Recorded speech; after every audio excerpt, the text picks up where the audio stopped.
while growing, and we are here now. All my life, I don't go to speak with something like this. I love to be practical with my approach. But because I'm coming to Oba University, and I want to make it formal. That's why because I love to, talk with my personal experiences. You know, theories all the time will not really help us. Practicals, how I'm able to, do it from the scratch till where I am here. My name is Monsura Tololade. I am a shoemaker. I am also a graduate of mathematics education. So you now wonder how a person that studied mathematics education now venturing into shoemaking. Well, for me, just like our mother said, my parents are teachers. Well, I'm from Odeomu in Osun State. So my father did not have any male child. We are all girls, 4 girls. So while we were young, in my father's house, you cannot make hair. Oh, because he used to mention 2-3 women at the time, Hokonje Wiala and Obieziko Ezili. My father would tell you that those women that I mentioned, sorry, only one. So that time that you would cover a lot of syllables, you've been one hairdresser house making your hair. So I could remember when I was in part 2 that I went home with, in fact, an attachment. My father was banging my head with the door that no. So from that time, I've tailored my mind to women like that. That's how can I lead? What can I do to make me a leader? I mean, that I'm from Odeomu, I was, shouldn't limit me. So even when we were in school, adolescents, all those things wanted to distract. The vision is still clear. So after school, service, blah blah blah. I've always loved entrepreneurship. I've always, because my mother, despite being a teacher, she does so many. Out of the 15,000, and she said, keep that 5,000, use it to buy something when you are going to school. So after school, I've done 1, 2, 3 things, and I'm not getting the result I need. And I told myself, what can I do? I was lucky to have a friend I've only met once. That would not require so much capital, and you get reasonable results. Then he mentioned shoemaking. Well, because my father, right from time, he didn't raise us to be the female-like thing, be offering, even if I walk. So I didn't see it as a big deal. Business, how do I survive with you? So I said, no problem. But one of the things that I am glad that education will do for anybody is that it won't allow you to just do things. I mean, like a layman person. This shoemaking thing in Osun, can it thrive? I said, at the time, there was only in Oshogbo, because the business is in Oshogbo. In Oshogbo at the time, we only have a brand that does shoemaking like those in abroad, those in male-dominated business. That's a selling point. I mean, if there's any male hair that makes hair, I'm sure ladies will want to patronize him more. We don't have brands that are doing shoemaking like people want to associate it. Shoemaking used to be so bata. I mean, those are the roadside. See, they will repair it for you, give them 10 naira, 5 naira. So nobody even wants to associate. So if you tell people you want to be a shoemaker those years, it will be like for something, you know. So I now told myself, number one, I did research. How can I do this thing? Apart from learning the skill, what are the other things that I need to add that will stand me out? Yeah, I can be a woman doing things that are meant for male. People might come for emotion, so let's just appreciate that. Let's just, you know, of sustainability. What is that one thing that will make them to come back? That would make them to stick with what I do. You know, it was a friend that told me, Lade, thank God that people are now, when I started the brand, people are now patronizing you. People are, you know, associating with you. But it will not last. Thinking beyond just being a woman and a man. And I told myself, this is Nigeria. This is Oshun. This is Africa. Why can't we do shoemaking that? When you see it, I mean, shoes, products that when you see, I mean, I just don't want to do, if anywhere in the world, what you see is leather, leather, leather, leather, leather. So why can't we do things with, I mean, our peculiar materials that you can only find? Telling this Yoruba part, people like fashion. People like to show. People like Igberaga, let them know. You know, so I said, okay, let's prioritize customization. You know, some persons want to wear what they bear on all of them, all of their outfits. You know, in the first place, you can't sell for everyone as a brand.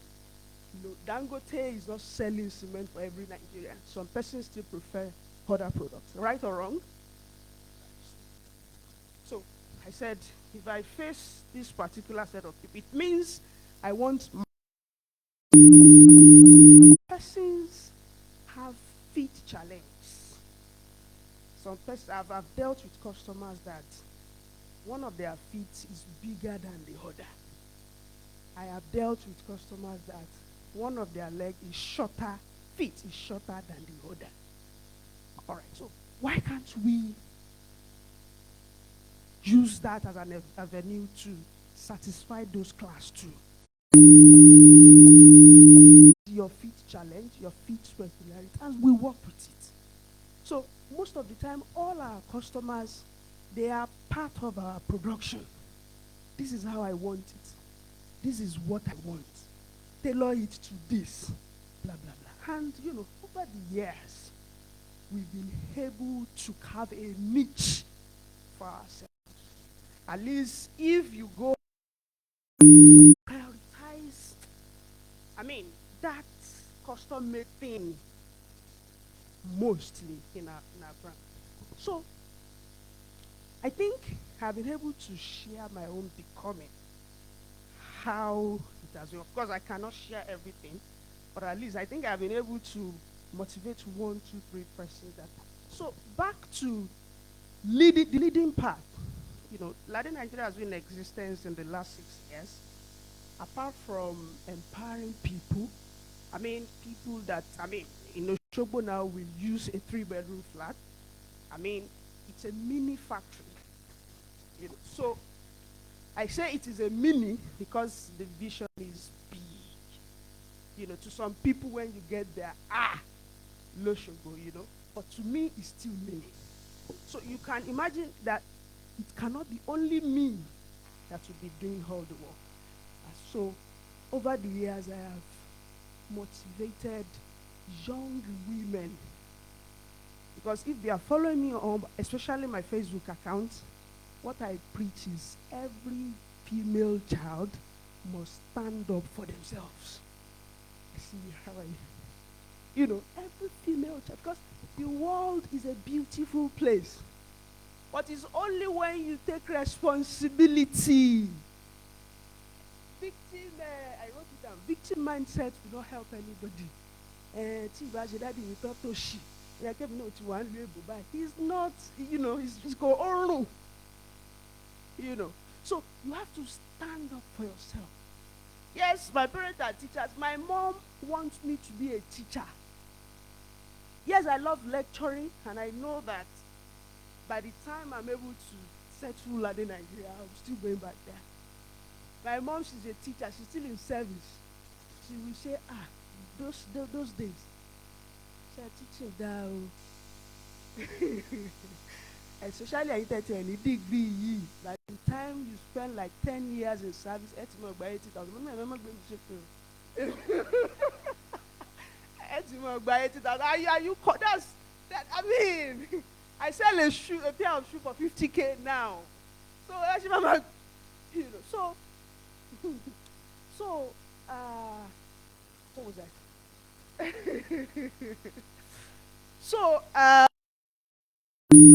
able to motivate young women, to take charge of their life. That no matter where you come from, so that it's not just that we are doing something, we are selling where we are from at the same time. Okay, Lade Nigeria, I can choose. I started with Lade Souls. That was a brand name. But I just felt, Nigeria everywhere, they say bad things about us. So why can't I be part of those that will represent it well? So those things. So I brought this. Let me go back to that. So the topic given to me really is sustainability as a journey. That's the topic, and I love it because it encompasses the whole. So I think let's first define what sustainability is. So sustainability refers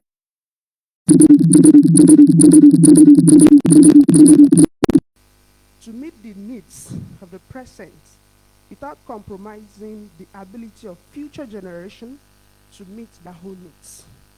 It encompasses 3 pillars. 1, environmental sustainability, economic sustainability, and social sustainability. 1, let's talk about the environmental. This pillar of sustainability focuses on resources, reduce Adejokela Sisi. The lady, what is she doing? Renewable recycling. The lady did something recently. All the things that we throw away, the dirt, the things that we don't even imagine.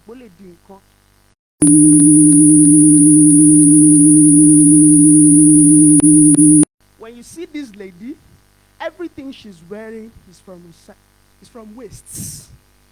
The bag, the shoes, the clothes, the caps, everything.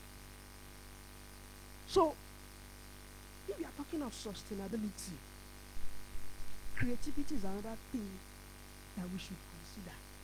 I am aware that not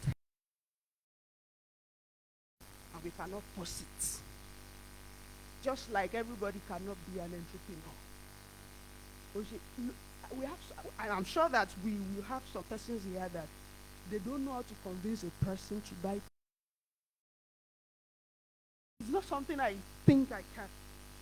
So, the economic sustainability. Economic sustainability involves creating systems and practices that support long-term economic prosperity without depleting resources or causing harm to the environment. It includes concepts such as circular economic principles, responsible resources. 3, the social sustainability emphasizes equity, justice, and inclusivity in social and economic development. It involves ensuring that all members of society have access to basic needs, such as food, shelter, healthcare, education, and employment, while also promoting cultural diversity, social cohesion, and community resilience. One lady was idea, what brought, okay, it was you. Why did I choose shoemaking? What do I want to achieve with it? I was telling them, if you look around now, on all social media, everybody is now projecting their cultural values. Even movies that are selling out now, they are movies that talks about culture. People are going back. Okay, look at you now. You are wearing Oshogbo Niluaro. Yes. Now imagine somebody is based in that Oshogbo. Yanike Art Gallery. I heard she did not go through this conventional education there. But that woman was able to carve a niche for city in the world. So it means that the things around you that you underrate is money. That thing that you say, look is money, because those Oyibo people, little things, no man don't want you. Oyibo can just see a flower. So it means if you are able to package the natural resources, your cultural, things that are peculiar to your community, and project it to the world, people will associate with you. Now, sustainability as a sustainability as a journey is a concept, that's my topic, is a concept that emphasizes the ongoing nature of sustainable development, the continuous process of learning, adaptation, and improvement. It was yesterday that I got to see her on LinkedIn, and I'm so happy. Why?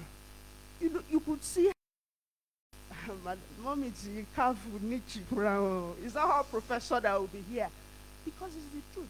There are so many professors till now that cannot operate a smartphone. And it's not their fault. They were not raised with it. So it means that you have to learn, adapt before you can. Even if I go home now, my mom, that's why being a teacher. Go to my better adaptation. So one, continuous learning. Sustainability as a journey recognizes that knowledge and understanding of environmental issues are constantly evolving. It encourages individuals and organizations to stay informed about the latest research and trend in sustainability. How many shoemakers are on LinkedIn? Body.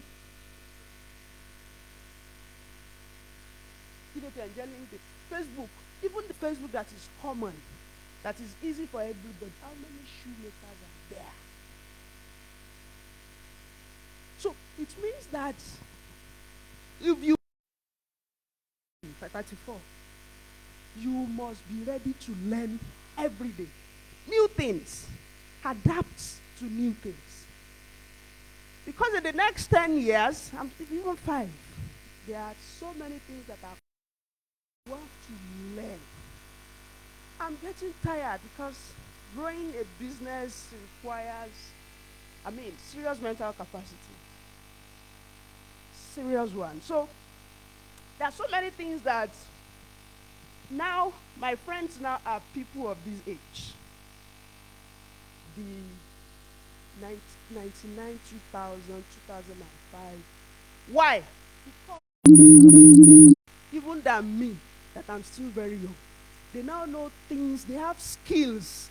Okay, I was looking for a secretary sometimes ago. A lady came, she's 18 years. When the lady brought her CV, she's not even writing Kiniko. The lady was emphasizing on her skills. Incremental progress, that's number 2. Just as a journey involves taking one step at a time, sustainability progress often occurs gradually through small, incremental changes. Each action taken towards sustainability, no matter how small, contributes to the overall journey towards a more sustainable future. Number 3 is adaptation and resilience. And adaptability are essential for achieving sustainability goals. Sustainability as a journey encourages a mindset of resilience where individuals and communities are able to respond to unexpected challenges and opportunity in a way that support long-term sustainability. I could recall not all of them would adapt to the change. So resilience, adapt, and you have to be flexible too. I cannot cope. I can know. If you really want to be relevant, you have to be flexible and not commitment. Collaborative efforts. I want to emphasize on that. Achieving sustainability requires collective action and collaboration across sectors and stakeholders. Sustainability as a journey emphasizes the importance of working together towards shared goals, pooling resources and expertise to address complex environmental challenges. I didn't say Yaka.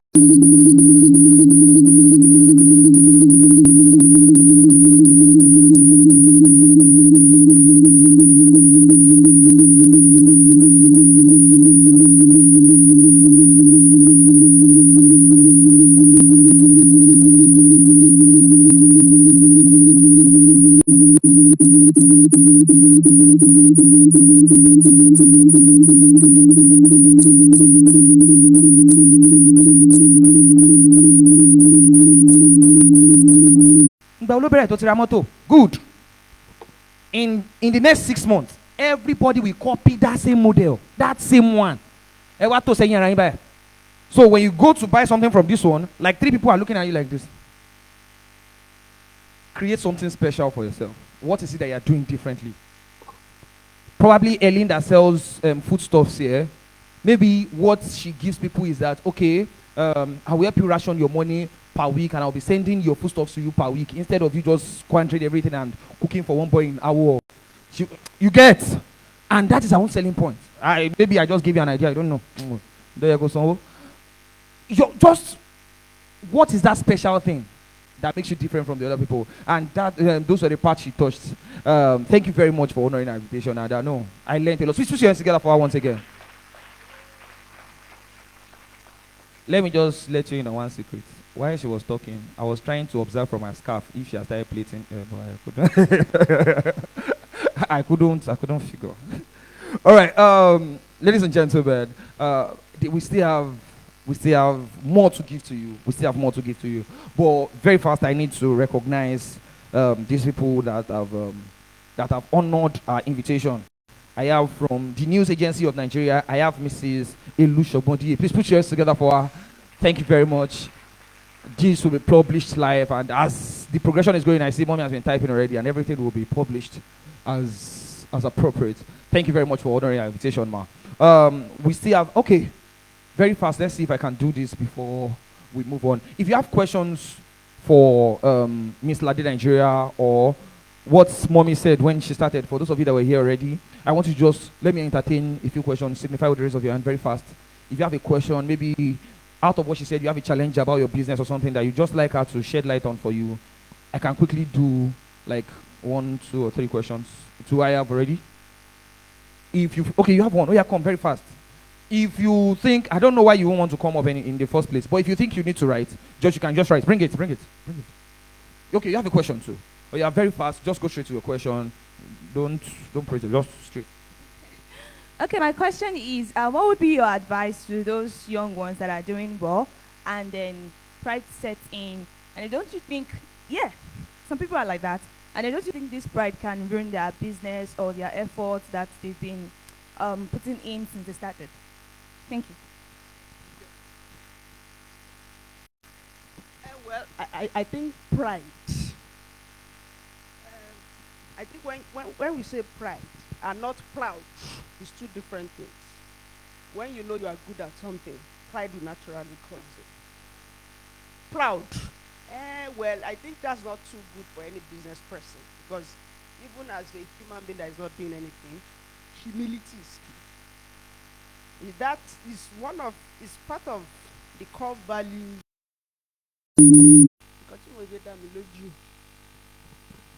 So my advice is humility is key.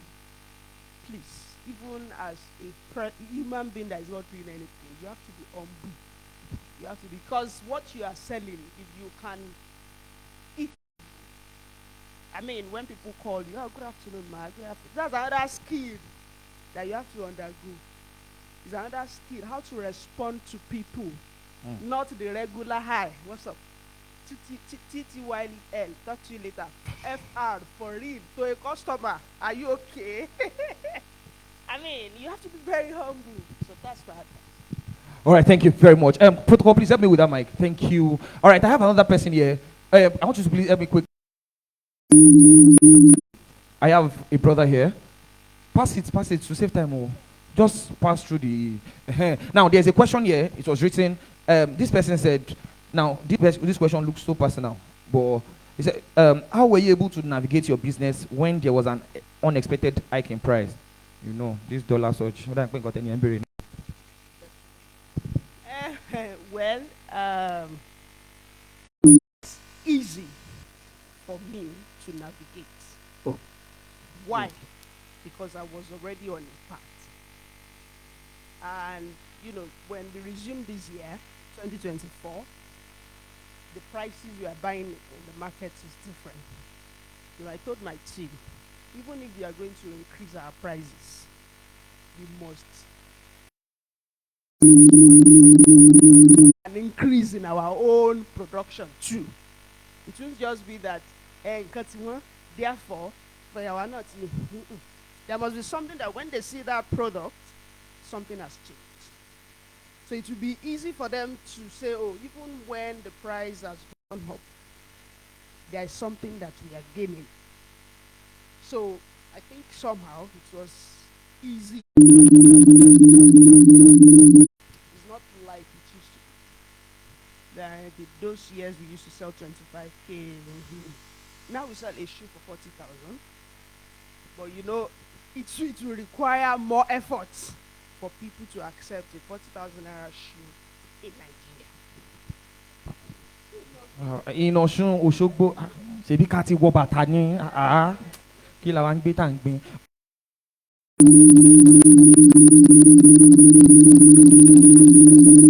Very fast, please. Just, you know what? Let's just ask all the questions together, because if it's about sorry, let me ask a question immediately. Oh, you have another question? Oh, God. Oh, yeah. Ask yours. Good morning, ma'am. All right. I'm Joshua. Unlike you that make sure I'm someone that I kind of freelancing. I can do everything. Oh, okay. All right. I can literally do everything. Photography, graphic design. I think Kolowo. Speaking. Oh, yeah, continue. Yeah, so, and I'm also a law student. So, and at that point, there should be a pathway, okay, academic setting where you have to do this thing for a customer very, very, very urgent. You have an essay to write for, let's say, one association that you're in, very, very urgent. There is a pathway, okay.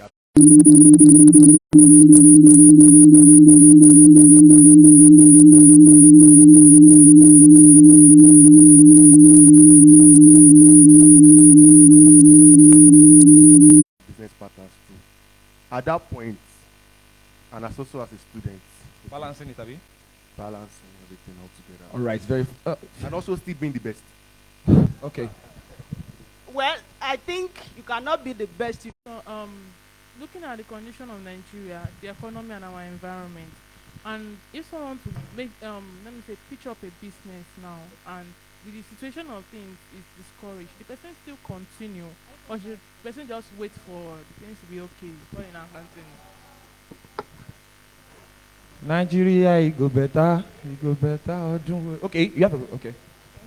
So my question is actually, you talked about sustainability business, especially when you want to sustain it. It's not something you can do alone. You need a team to work with, right?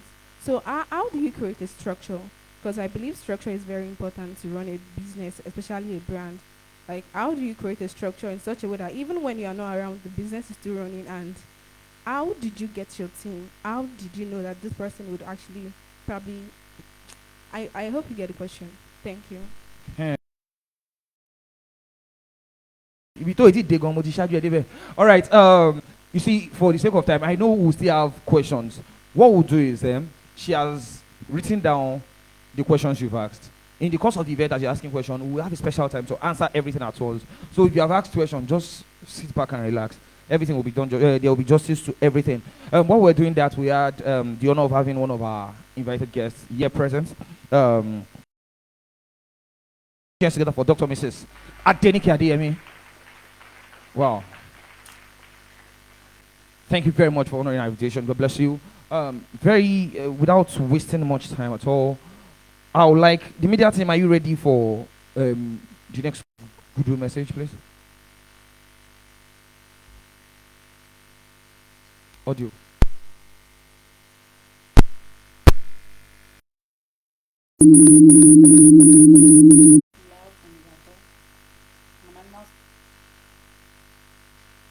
Hello everyone, I'm Dr. Aditola Otunla from Ibadan.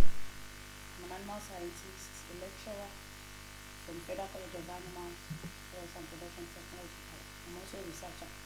I want to personally welcome you all to this second year anniversary tag YTOP Global Conference 2.0 with the theme Youth on a Mission. This is a program that is basically organized for youth and youngsters in order to personally develop their talents, discover themselves, and at the same time improve their personality. Lucky as being part of this program because I'm so sure that at the end of the program you'll be a changed person, you will have an improved personality, and you will be able to impart your immediate and extended community. YTOP Global has been on this mission. It has been on trending on this mission, and they've been working with youth.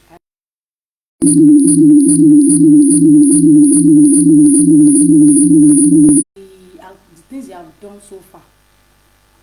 I also want to encourage you that while you are in this program, you make the best use of it, and make sure that you are fully engaged and you participate fully in all the activities, events that has been lined up for this conference. I am so sure that there are a lot of people that you will gain from, particularly the resource person. There are people with diverse knowledge. This organization, YTOP Global. I'm so honored to be part of this. Here with you, for you to grow in your own personal line of interest. Also, I want you to see yourself as an opportunist being part of this program, because as a youth we are definitely on a mission. We have our assignment to take and we have our part to make within our community and within our space. I want to welcome you once again to this program, and I hope time during the program. Then I also want to appreciate and encourage our convener in person of Ekundayo Damilari. He has been a source of influence to youth. I want you to keep it up. We are so proud of you, to the person you have become, both locally and internationally. And I must commend your team. Without your team, we can't do this. So I want to appreciate your team for being supportive and for taking our youth. The things you have done is your beginning. I'm so sure of that. I want to thank everyone, and I want to appreciate you for this opportunity. Thank you, and God bless. All right, thank you very much.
Bafemi Awolowo University, Ile-Ife, where he leverages the Microsoft low-code power platform to build innovative solutions and combines his passion for imparting knowledge, training, data and technology to drive personal and leadership development among the students, his colleagues, as well as the organization.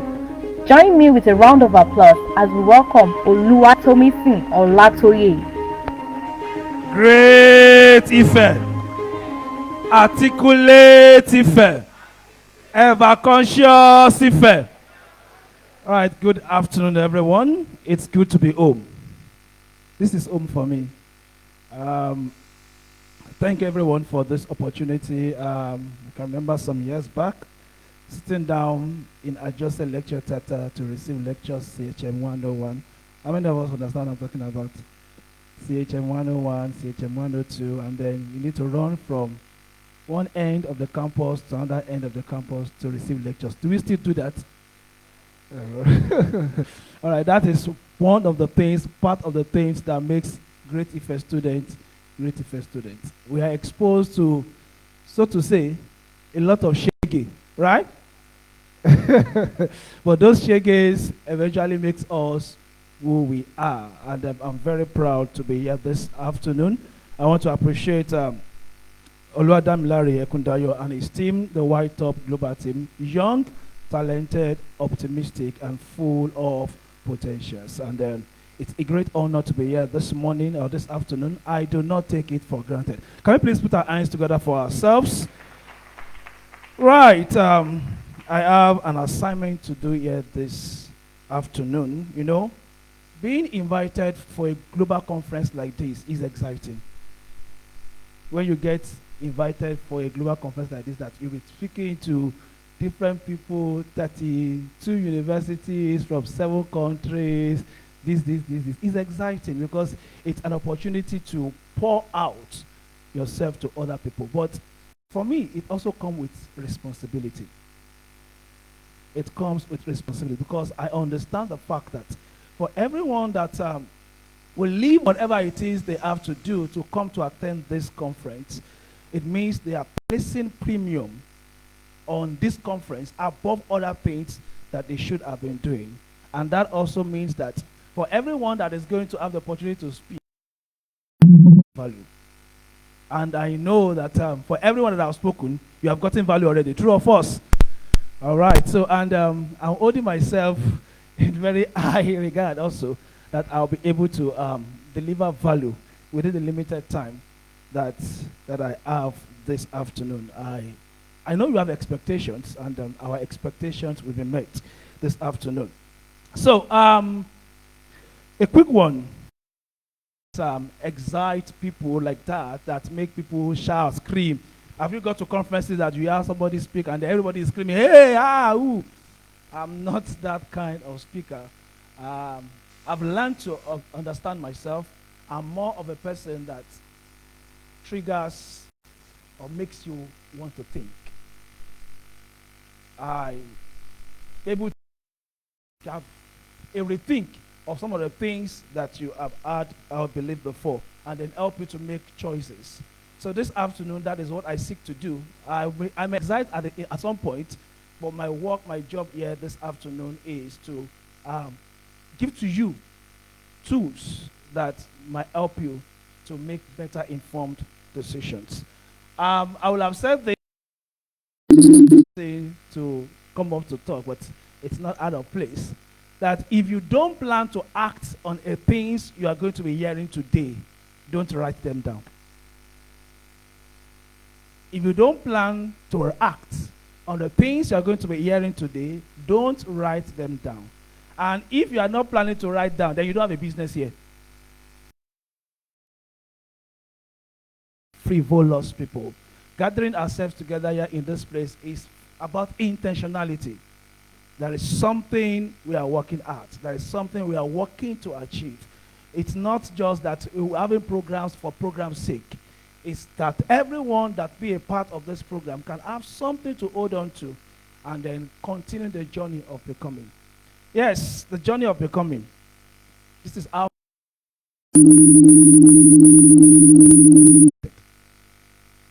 I have not even started.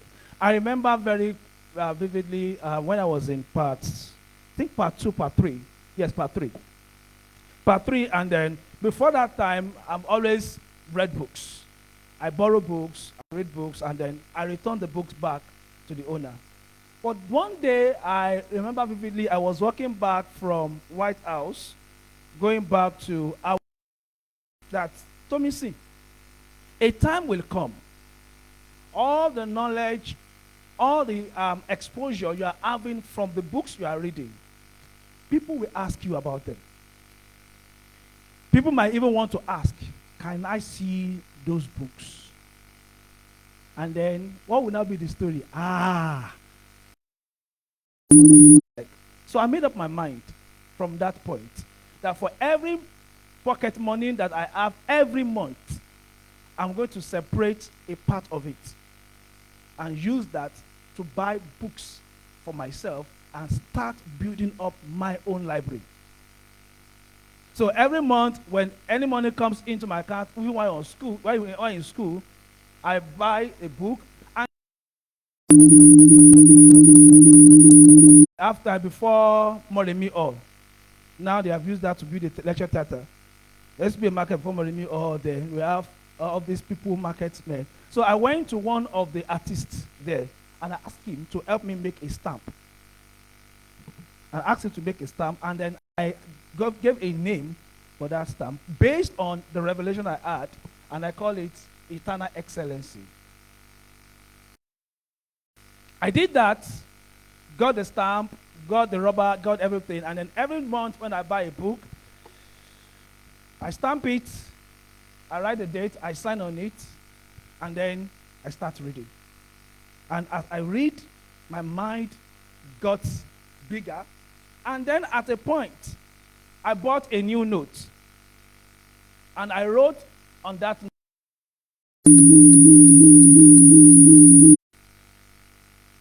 School of Leadership. And then as I read, I started jotting things down about leadership, how to lead and all of that. And then one day somebody saw the book and asked me, sorry, where is this school that you're attending? I said, it's not any school located anywhere. It's the school that I have put myself into. It is a school I have created myself going to. I know a time will come I will have the privilege to stand before multitude to speak to them. And when that time comes, I don't want that I have the opportunity and they are saying, come and talk. And they are saying, Because the truth is this, whether you prepare or not, your time will come.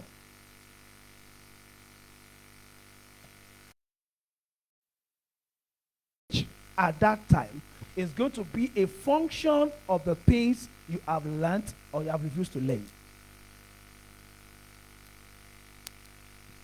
So that was how my journey started. The journey of becoming.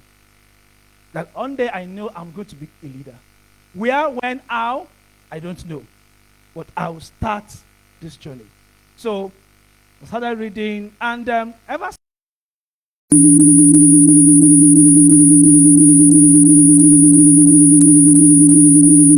times in different locations at different gatherings to have the privilege of leadership. So I've been asked to talk this afternoon on innovation and leadership. Innovation and leadership. And there's a clause, how individuals and organizations can leverage innovation for personal development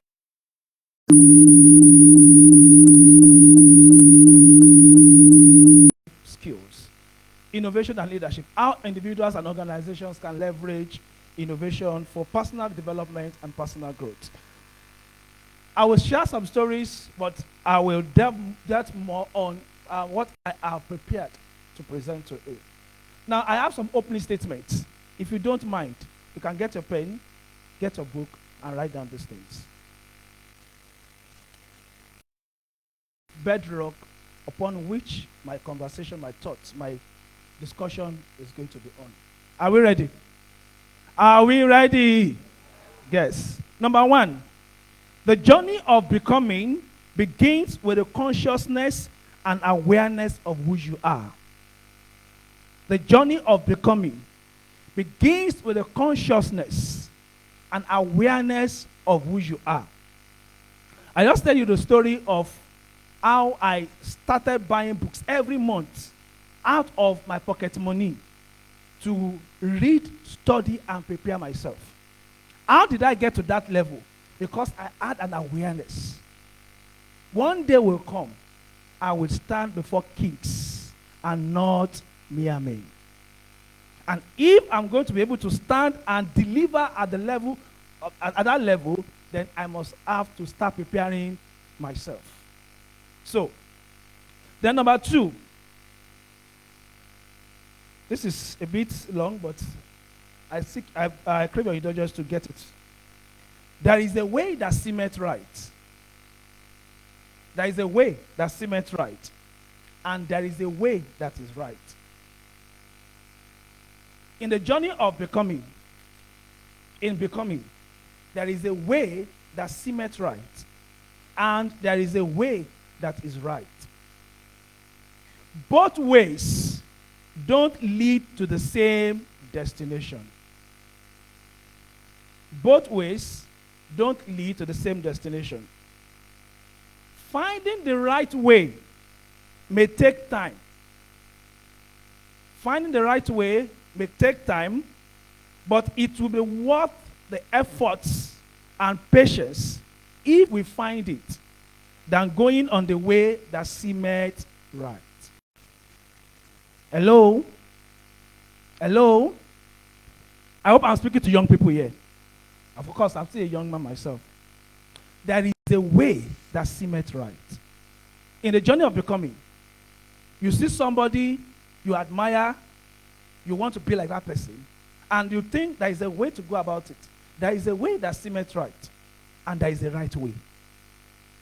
Now, both ways don't lead to the same destination. The way that seems right, that somebody embarks on, and the way that is right will not lead to the same destination. Now, finding the right way can sometimes be laborious. But if you find that right way, it will eventually pay for all the time that you think you have lost trying to find that way. So, we must understand that perfectly.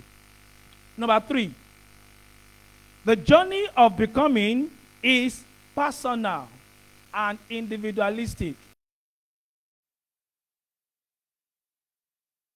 It is what? It's personal. And I must tell you, sometimes it becomes lonely. Lonely, lonely, lonely. Sometimes that the journey of becoming can become lonely. All right, so I've had the privilege of being in the learning and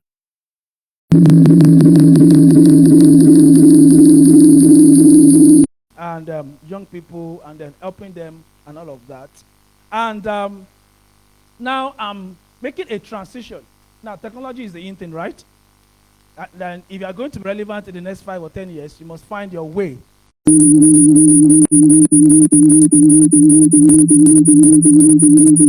Skills, data analysis, and then low app development. And sometimes I sit down hours trying to learn. But you know what? When you come out, people don't see the number of hours you are spending trying to learn. It is what you do outside that people applaud. Embrace it. You must embrace that moment of seemingly loneliness when you are all by yourself, working on yourself. And because really becoming starts from inside. Hello? Becoming starts from where? From inside. So it must be something that starts from within and then you grow up to that. And then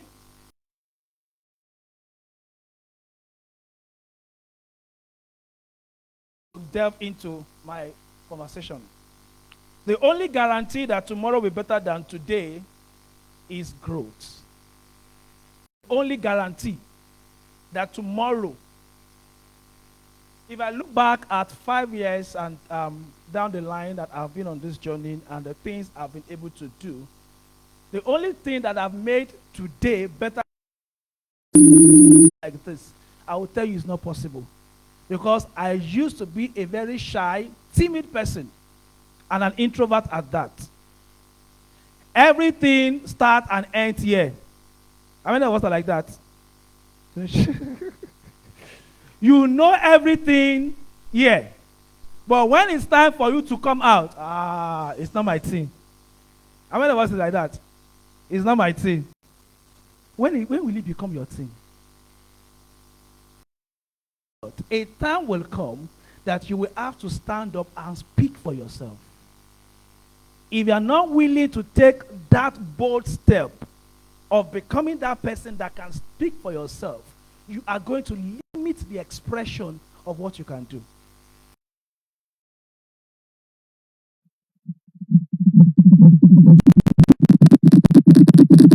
Up was Dr. Miles Monroe. I read so much of his books. I wanted to be like him.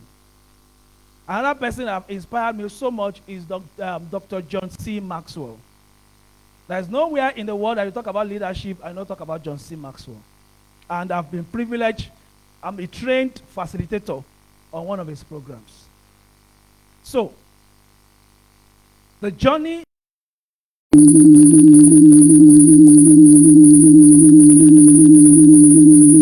what's going to make tomorrow better than today is the growth that is taking place. And growth starts from within before it's seen outside. If you see a butterfly trying to develop and it's at the larva stage, and then the larva stage, it looks like it is struggling, and you make an attempt to help it.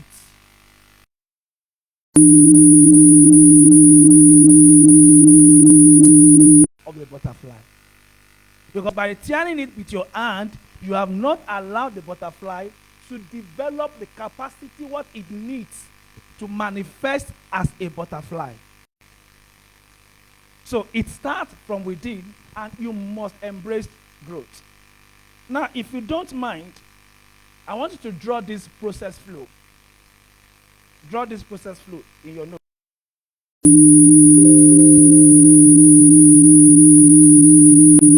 Sometimes this is how I do my thing. Draw this process flow. I have limited time to go. Now, put knowledge in front of an arrow and put decisions.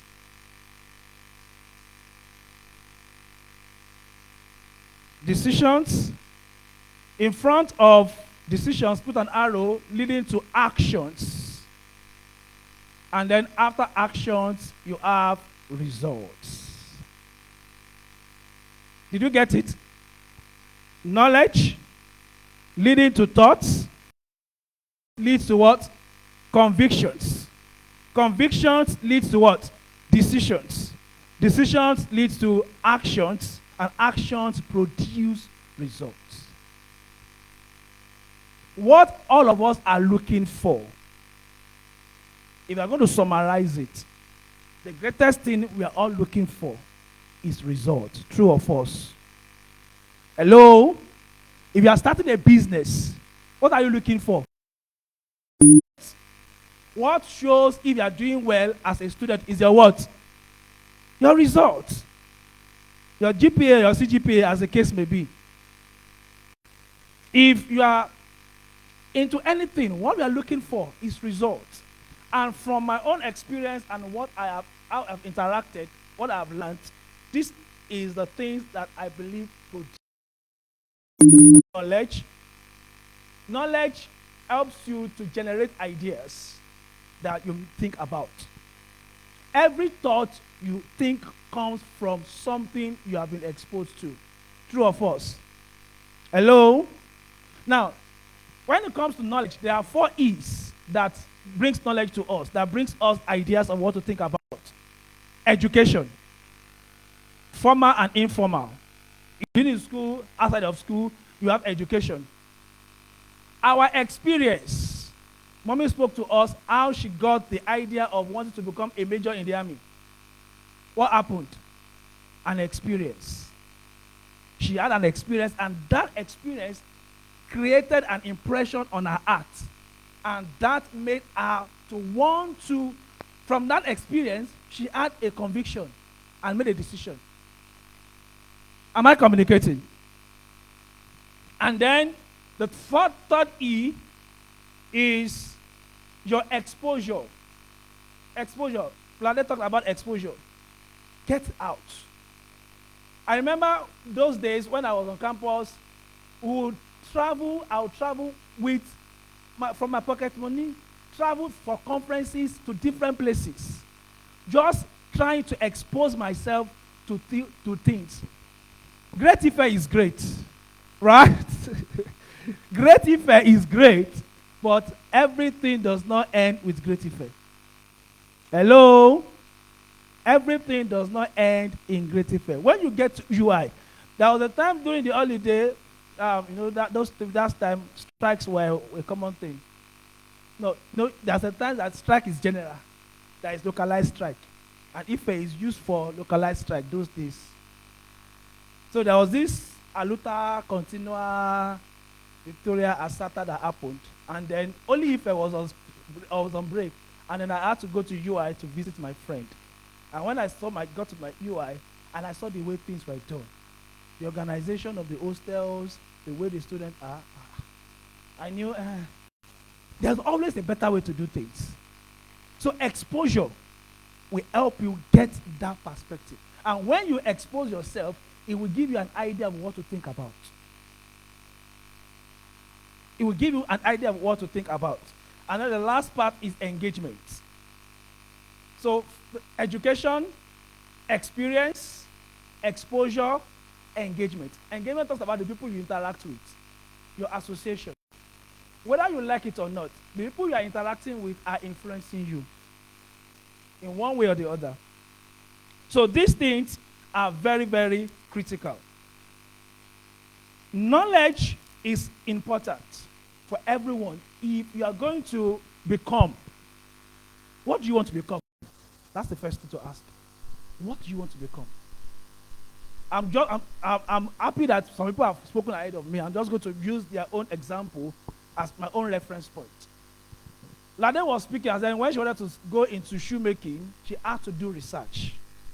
Hello? She had to do research. So, in becoming, what has been done in the field I want to go into? Knowledge. And there is knowledge in different forms. There is normal knowledge and there is critical knowledge. If you relate with business people, the things they share in business seminar is not what they are using in business. So, hello? They are smiling. The things they share in business, in seminars, is not all there is to the business they are running. There are critical knowledge about that business that is like their trade secret. They don't share it anyhow. It is only when you have the privilege of getting to their inner sanctum that you have opportunity of getting a glimpse of what they do. So that is why some business people, they have this mentoring clinic that they do for in-house we. So this is how I have built the business from scratch to what it is now. So there is critical knowledge for that profession that you want to get into. So you have to seek those knowledge. You have to go out of your way to look for the knowledge. And then I talked about thoughts. The thoughts. As a man thinks in his heart, so easy. We are talking about innovation and leadership. And there is no way you will talk about innovation and leadership that you not talk about the core of your thinking. What you are thinking. The quality of your thought is what determines the quality of your life. So I used to teach in an A-level school. I used to teach an A-level school, and then I teach students the Cambridge A-level syllabus. I teach students the Cambridge A-level syllabus. And then over the years that I was teaching, my students happened to, by grace of God, and then of course the ability to teach, they get to have the best results. Now, the Cambridge syllabus is supposed to run for 2 years, but where I was teaching, we do it for 10 months. And then we produce the same kind of results. And then so, that's in a way affected or gave me an understanding. If the UK system that designed the syllabus said we should do it for 2 years, and I am able to do the same thing in 10 months and produce the same result, who is better? Huh? Well, it's not a definitive answer, but it gave me a sense of consciousness and awareness. I can do this. This is like my strong point. So I stayed with learning and development, helping students to learn, helping students to grow. It's one area that I know I am very good with. So your thoughts. Now, knowledge gives you ideas of what to think about. The raw material of your thought is knowledge. What you are thinking now, or what you have thought about before now, is a function of the knowledge you have been exposed to. True or false? Hello? The knowledge you have been exposed to. There is nobody that thinks out of the vacuum. It is either something you read, something you are exposed to, something you experienced, or somebody you interacted with that gives you the idea of what to think about. Now, I won't be surprised if there's somebody in this room that's already thinking of going into shoemaking like Lade. Am I communicating? You might not go into shoemaking. Your own might not be, you want to start making belts. We know of leather belts. Can we also start making customized belts? And you know what? That is innovation. Innovation actually thrives on what is existing, but doing it in a different way. Am I communicating? So knowledge gives you an idea of what to think about. And when you have thought about something for so long, it becomes your conviction. Are we together? When you have thought about something for so long, it becomes your what? Your conviction. That is when you know whether this is what I want to do or not. And your convictions are very strong. Sometimes it's difficult to dissuade people from their convictions. Am I communicating? Have you met people that you interact with, and then interacting with them, they are very strong or certain beliefs? That even when those beliefs are not producing results, they cannot relate with why they should change. Am I communicating? Convictions. They are strong beliefs. And it comes from the thought that you have meditated, ruminated over and over again. And consciously or unconsciously, your convictions will lead you to make decisions. Your convictions will lead you to start making decisions. If you believe you cannot, then your decision will be, I cannot. Am I communicating? If you are convinced that I can do this thing, The next thing that happens is you begin to make decisions in the direction of how can I? And at the moment you have come to the point of having your convictions settled and you're making decisions, the next thing that happens is what? Actions. You start taking actions. So, if I look at my journey and how far I have come from an undergraduate to now, I have seen this trajectory, the actions I have taken. Everybody that have known me for the past 5 down to 10 years, you understand that I have been on the same path. Youth development and leadership. Youth development and leadership. Yes, I love business. I do small business, but that is not my strong point. That is not my strong point. But anything that has to do with empowering young people, leadership development, that is where I am. That is my space. And that is a product of my convictions and the decisions I have made over time. And so my actions are in that direction, and I'm seeing results. Although the results are not yet as much as I want them to be, but the results are there. I'm seeing results. Am I communicating? So, 5 minutes more, thank you. You need to be conscious about this. Knowledge opens you up to a vista of opportunities, of things to think about. Your exposure, your education, your experience, and your engagement. These are some of the things that provide knowledge or a raw material for what to think about. Your thought is critical. If you are going to innovate, innovation basically is doing the same thing in a new way. I wrote down here. So what is innovation?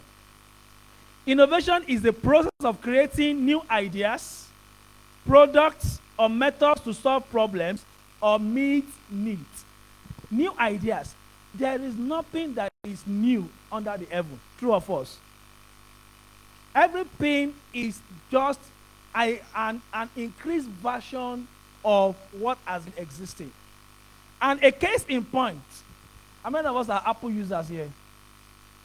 iPhone users. A case in point, why do people want to use iPhone and not other Android phones? Why do we have iPhone 7, iPhone 8, iPhone 9, 10, 11, XR, name them, 14, and then if you bring them side by side, they are almost, if not totally, the same. True or false? Am I communicating? But if you look deeper, you will see that maybe iPhone 13 has something, just a small feature that iPhone 12 does not have. And so somehow what Apple has done is they have an idea of what they want to do, and they just put small in this one. They keep the rest. And then they sometimes, from research and design, they get feedback from customers. And then they use that to create new features that they will add to the phone. So basically, innovation is you creating new things on what is already what existing. So if you are going to create new things as it were from what is already, you must know what is existing already. Am I communicating? If you are going to help people solve problems, you must know what methods have been used that have not been able to solve the problem appropriately. So that is basically what innovation is about.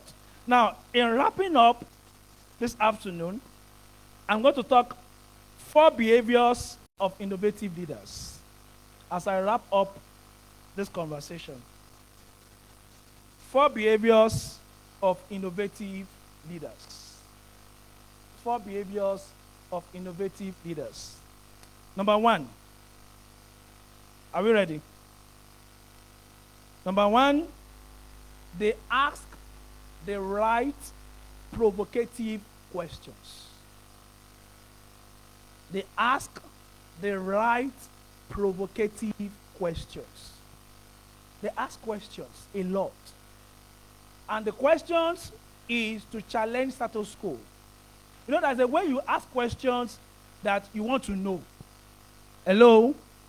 And there's a way you ask questions to make the person look foolish. Talk to me now. But a person that wants to learn, that wants to be innovative, they ask the right provocative questions. So why are we doing this? So I had this story of somebody that every time he buys fish, probably I've had a story before. Every time he buys fish, he cuts off the head and cut off the tail and throw it away. And then if he fries the other part. And then he was doing that consistently. And then one day somebody asked, I have seen you. You know, somebody.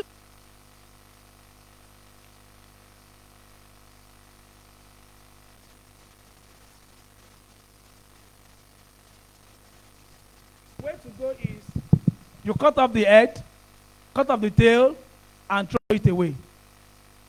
But not knowing that the reason why this person is doing what she is doing or going that route is because our fry pan cannot accommodate the head and the tail. Did you get the gist? She has a small fry pan, and that fry pan cannot accommodate having the head and the tail. So he has to cut them off. So to the size that our fry pan can accommodate. And somebody can think that is the way to go. And then you just follow suit. Without asking the question, why do you cut off the head and the tail? So, innovative leaders, they ask the right provocative questions. Why is this like this? How do we do this way? Number two, they observe the world differently. They observe the world differently. They see things differently. They try to, you know, how many of us know this game? They call it the devil's advocate. How many of us know that game? That in a team, you have somebody that is like, he acts like the pessimistic. Everybody is thinking, this thing will work, this thing will work, this thing will work. But there's always one person that asks the question, what if it does not work? What if this one fails? What if? So it's not as if the person is necessarily pessimistic, as it were, but the person is trying to see the other side of things. So if we have this microphone like this, what if this microphone have something that makes it able to blow the voice beyond this room? What if? So they observe the world differently. And then number three is they network strategically. They link up with people that think different than them.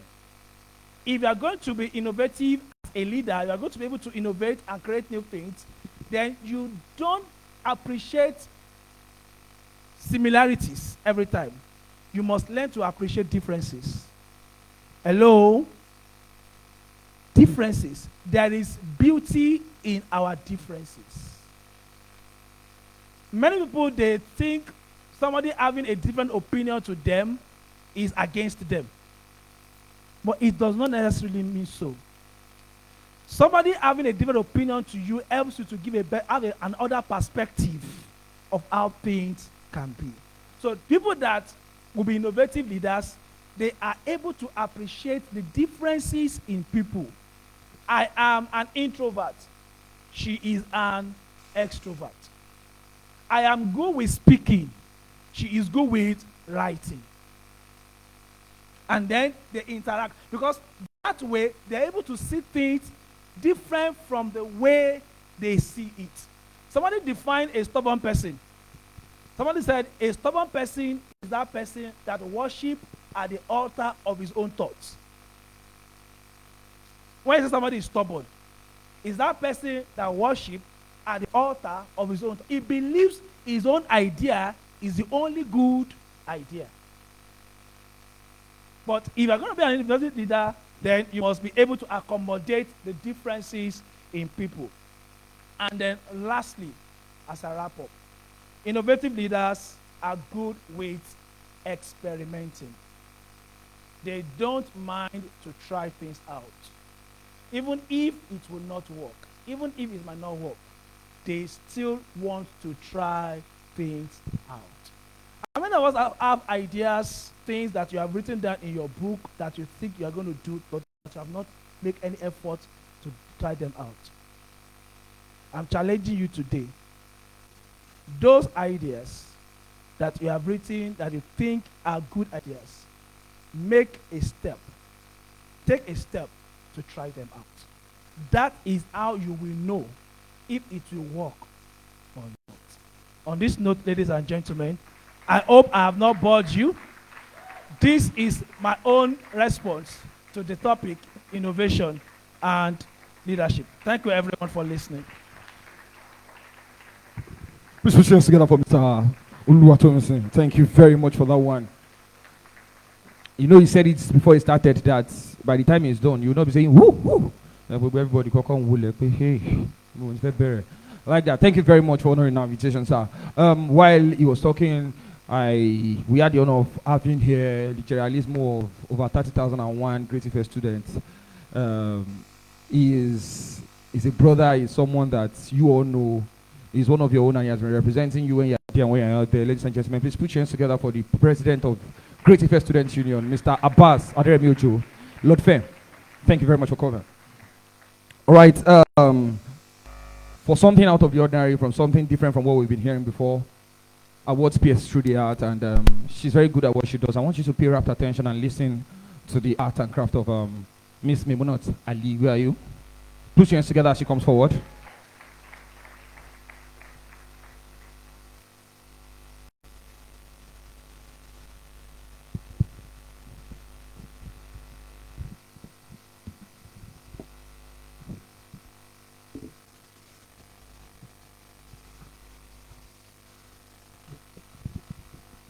Permit me to stand on already established protocol.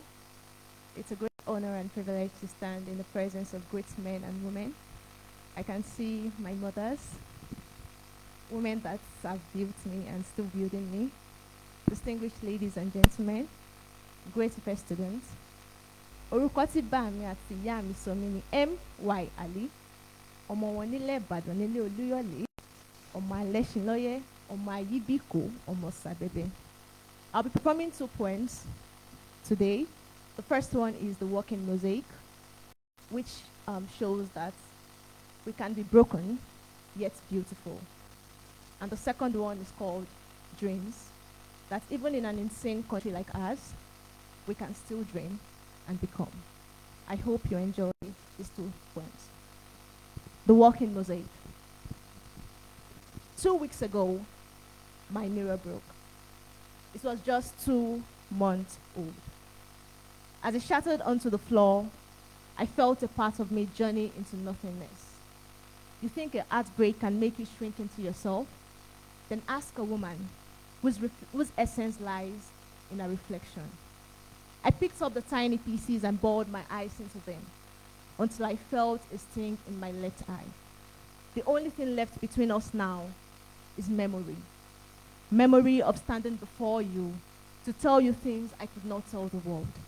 How you stretch forth your hand to wipe my tears whenever I come telling you my world is crashing down. So what now? What do I do with it now that it's broken? What does one do with a broken mirror? And she said, mosaic. Perhaps this is my best analogy for describing humans. We are all walking mosaics scattered on the surface of the earth like seeds poured from heaven. We radiate, we drain, sometimes we drown in this ocean we call life. We pour our souls into learning the art of existence. If you come from a place where I come from, we don't live, we survive. So I know what it means to fix a thing you never knew was broken. I understand the intricate language behind your I am fine. I know when you weave silence into words. I know what it means to say a lot of things without parting your lips. I understand your silence when you are screaming. So maybe we are all working mosaics scattered on the surface of the earth, like seeds poured from heaven. We glue our pieces with midnight tears, mask our pains with slangs like it go be, it go day alright, everything good, just the play. I guess we become mosaics when the day breaks, and broken mirror when the cloud falls into itself. Mosaic reminds me of how broken things can become beautiful yet again. You remind me of how beautiful you can still be if you fix the broken pieces of your soul and dip them into colors and grace. May we find peace amidst the chaos of life. Thank you.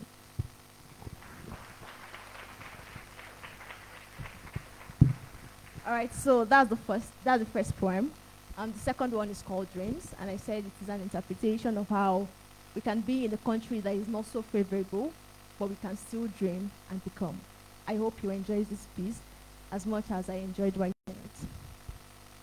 I have seen the sun rise and set above the brown roof in my hometown. I've watched people search for things that can never be found. I've seen a boy play so hard, but becomes hard to play when it comes of age. I've heard people twice my age call me names meant for their mates. I've seen my reality disappear in my dreams, and my dreams appear in my reality. I've watched people's dreams come to life, and people would dream about go to the sky. From the squares of a cage space, I've seen birds begging to fly. From the four walls of my tiny room, I've seen the world crash and rise. I do not have many things to hold on to. Hope seems invisible like a lost needle in the marketplace. The only thing I have is a scary thing that deprives me of sleep, yet reminds me of how the sky is not too far. It makes my heart beat, but also the reason I'm holding onto my heartbeat. Call it my dream. See, dreams are insane when you are in a system that does not seem too sane. It even gets scarier when you're trying to explain what makes you sane. Just dreams start being valid when you choose your lane and show the world that you're not insane. Every day, I see the scars of broken dreams in many people's faces, waiting to be saved. I wish I could, but I also nurse the wounds of things I wish I had become. Dear youth, I wish I could kiss your confusion away, romance your fears, and fall in love with your doubts. I wish I could have a one-night stand with your insecurities, and trust me, if I could, I would have loved to spend forever and a day with your feet. But I broke up with all of these things some years ago. They shattered me, but made me whole. From the moment I realized I was a story to be told, I let them go. You cannot be replaced, nor can your life be repeated. You are a forest of unique trees, and a book that houses interesting chapters. Together, we are youth. In solitude, you are you. And the only thing, and the only thing you would ever call yours is your dream. Orúkọ mi ò yí padà. I am M.Y. Ali. Thank you. Celebrates the artistry of M.Y. Ali. Hey.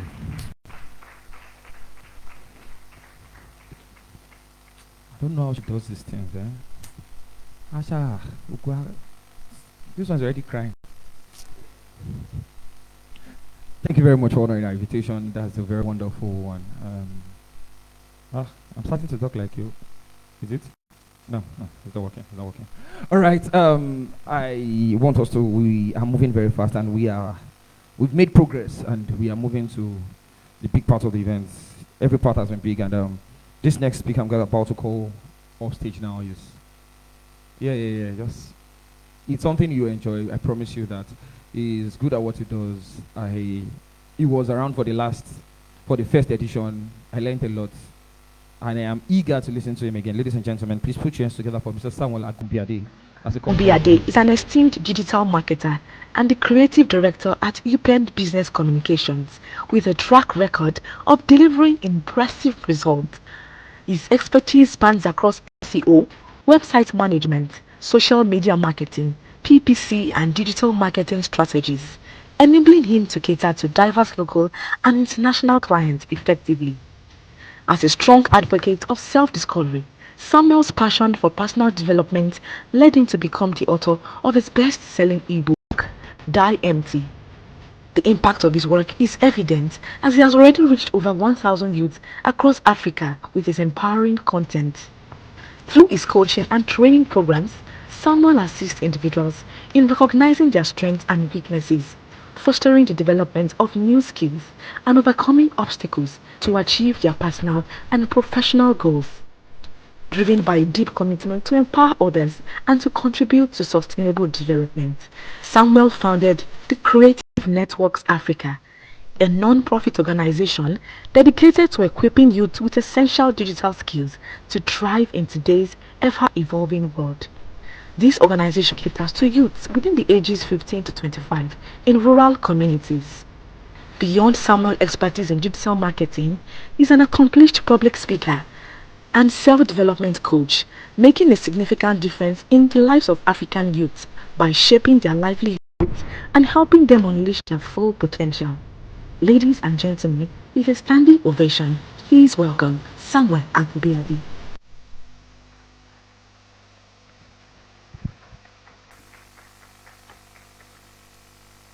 Good afternoon, everybody. Good afternoon, everyone. Okay. All right.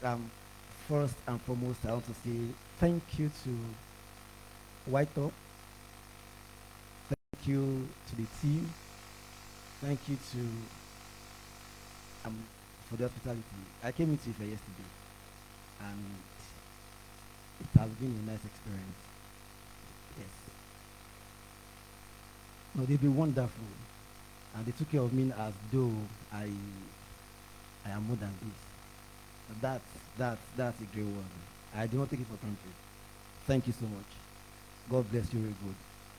And I want to say very big thanks to our mother. So I believe that by extension, mommy is having plenty mother today. And mommy is having plenty children today. So I'll be joining the family. Thank you so much. Those words are from a point of mother talking to the children, and they eat so deep. Thank you so much, ma'am.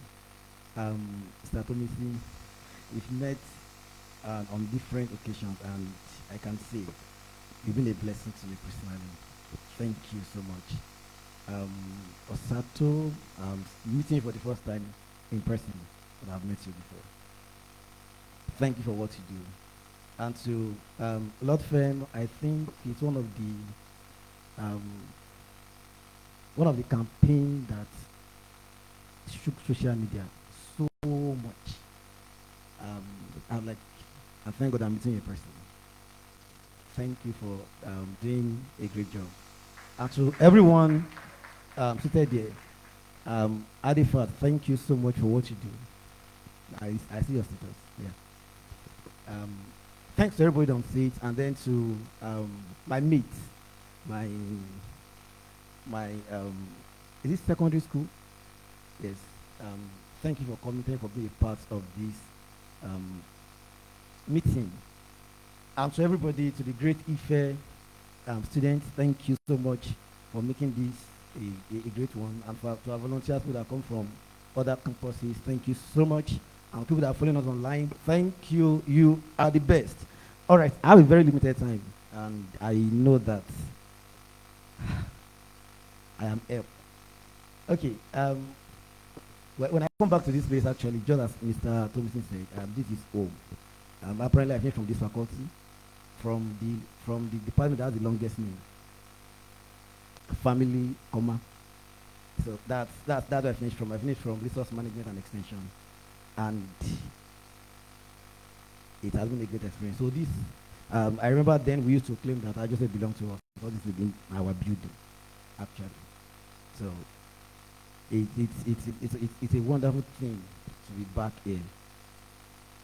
Today I will just quickly go to what I have because a lot has been said. A lot has been said, and I don't want to. Now, what I have before me is the future of work. That's what I have before me, the future of work. So it talks about how we're going to adapt into the changes that we are seeing in the workspace, in the professional space. But before I go deep into what I have before me, I would like to ask a question. When you graduate for those of us that are still undergraduates, when you finish from OAU and you finish from the school you are, what is the next thing you want to do? Do you want to look for a job or you want to start a business? If you want to start a business, let me see your hand. See, Mr. Tomison said something that the journey of becoming, he said it starts from awareness and self-consciousness. Okay? So you don't look at the next person before you answer. When you leave school, you want to start your own business. Let me see your hand. Okay. Now, when you leave school, you want to get a job. Let me see your hand. All right. Now, I know that a lot of us don't want to get a job when we leave school. And the reason is because we believe there's no job in Nigeria. If you believe there's no job in Nigeria, let me see your hand.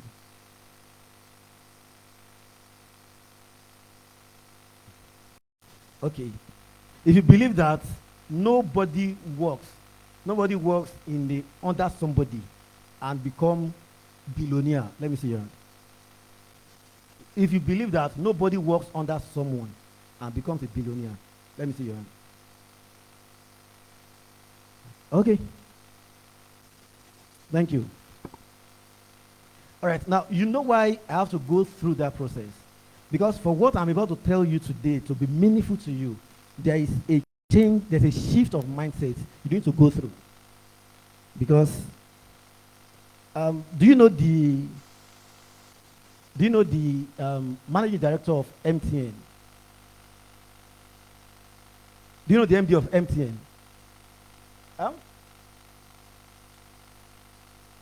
Now, the MD of MTN, is he the owner of MTN? Is he employed in that business? Is he a billionaire? Hello? Now, where I'm starting from is this. The number one challenge that we have as individuals that will not allow us to get to the destination we are going to is our inability to see beyond what we have been told. A lot of us seated here today, we only know to the degree of what we were told, not what you know. As a matter of fact, a lot of you don't know your name. You were told.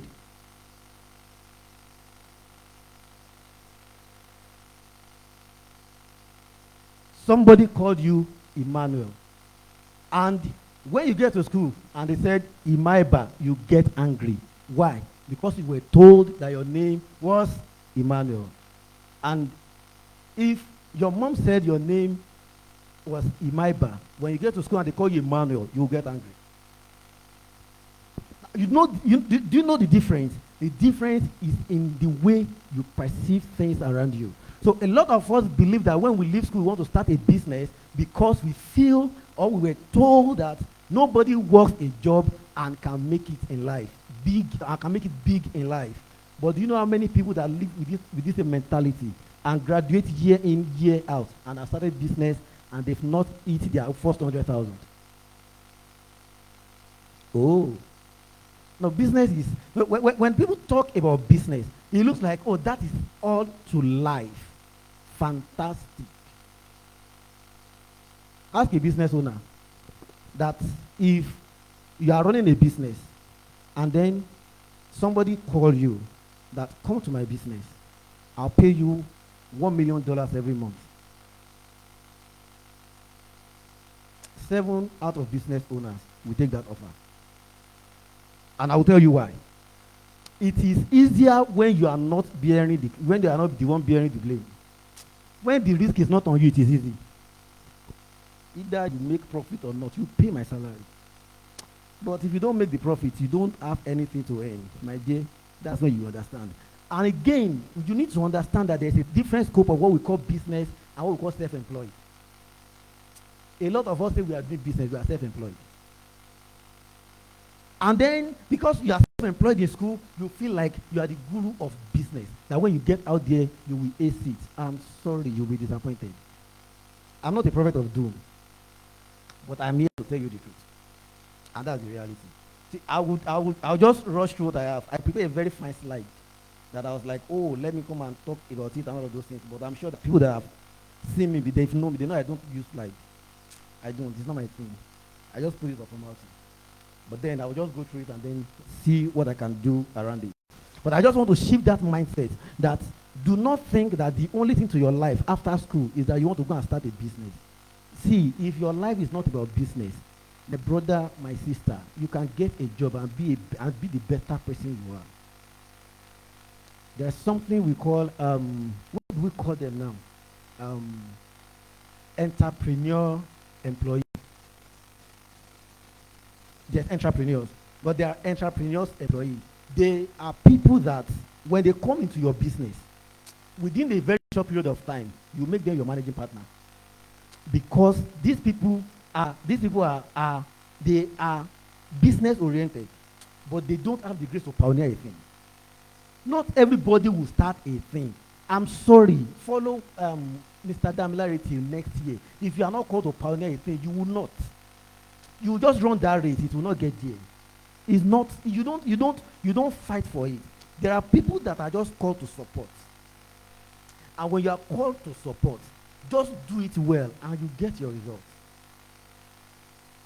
All of us cannot be the CEO, A, B, C, and D. No. If all of us are CEO, I'm sorry, who will be your digital marketer? Nobody. Because you want to be CEO of a this and this. And the funny thing is you just the title. Not really the work. People that do business, they do the work. Why am I talking like this?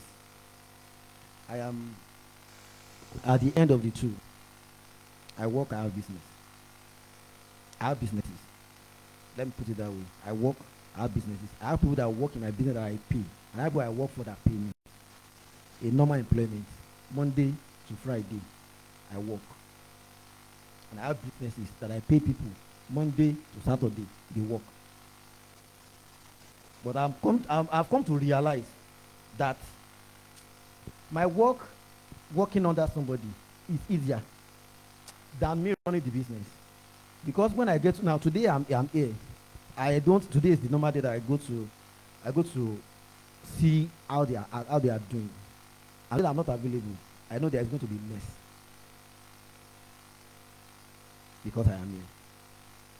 So just take that off your mind, number one, that all you need to do is that you must go into business. Now, if you want to go into business, it's very fantastic. But don't think that is the only way to life. There are many things you can do.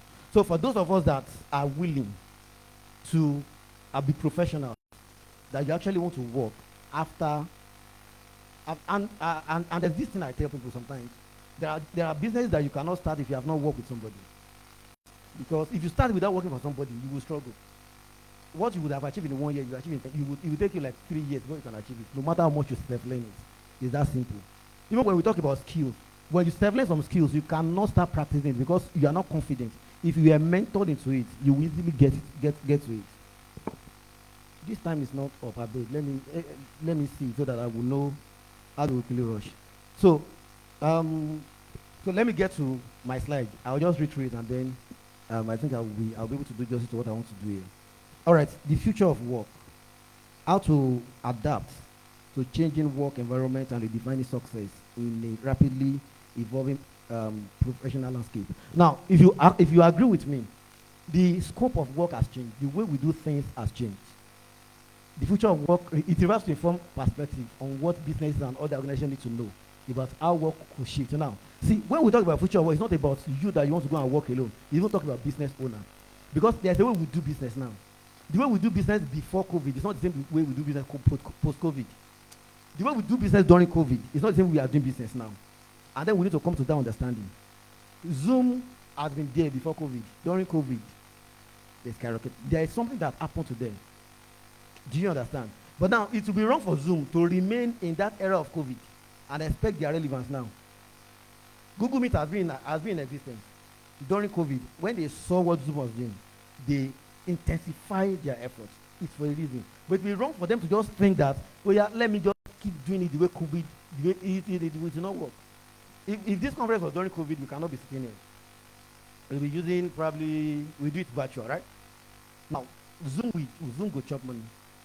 Google Meet go chop money. All of them go chop money. But right now, there's a shift that has happened.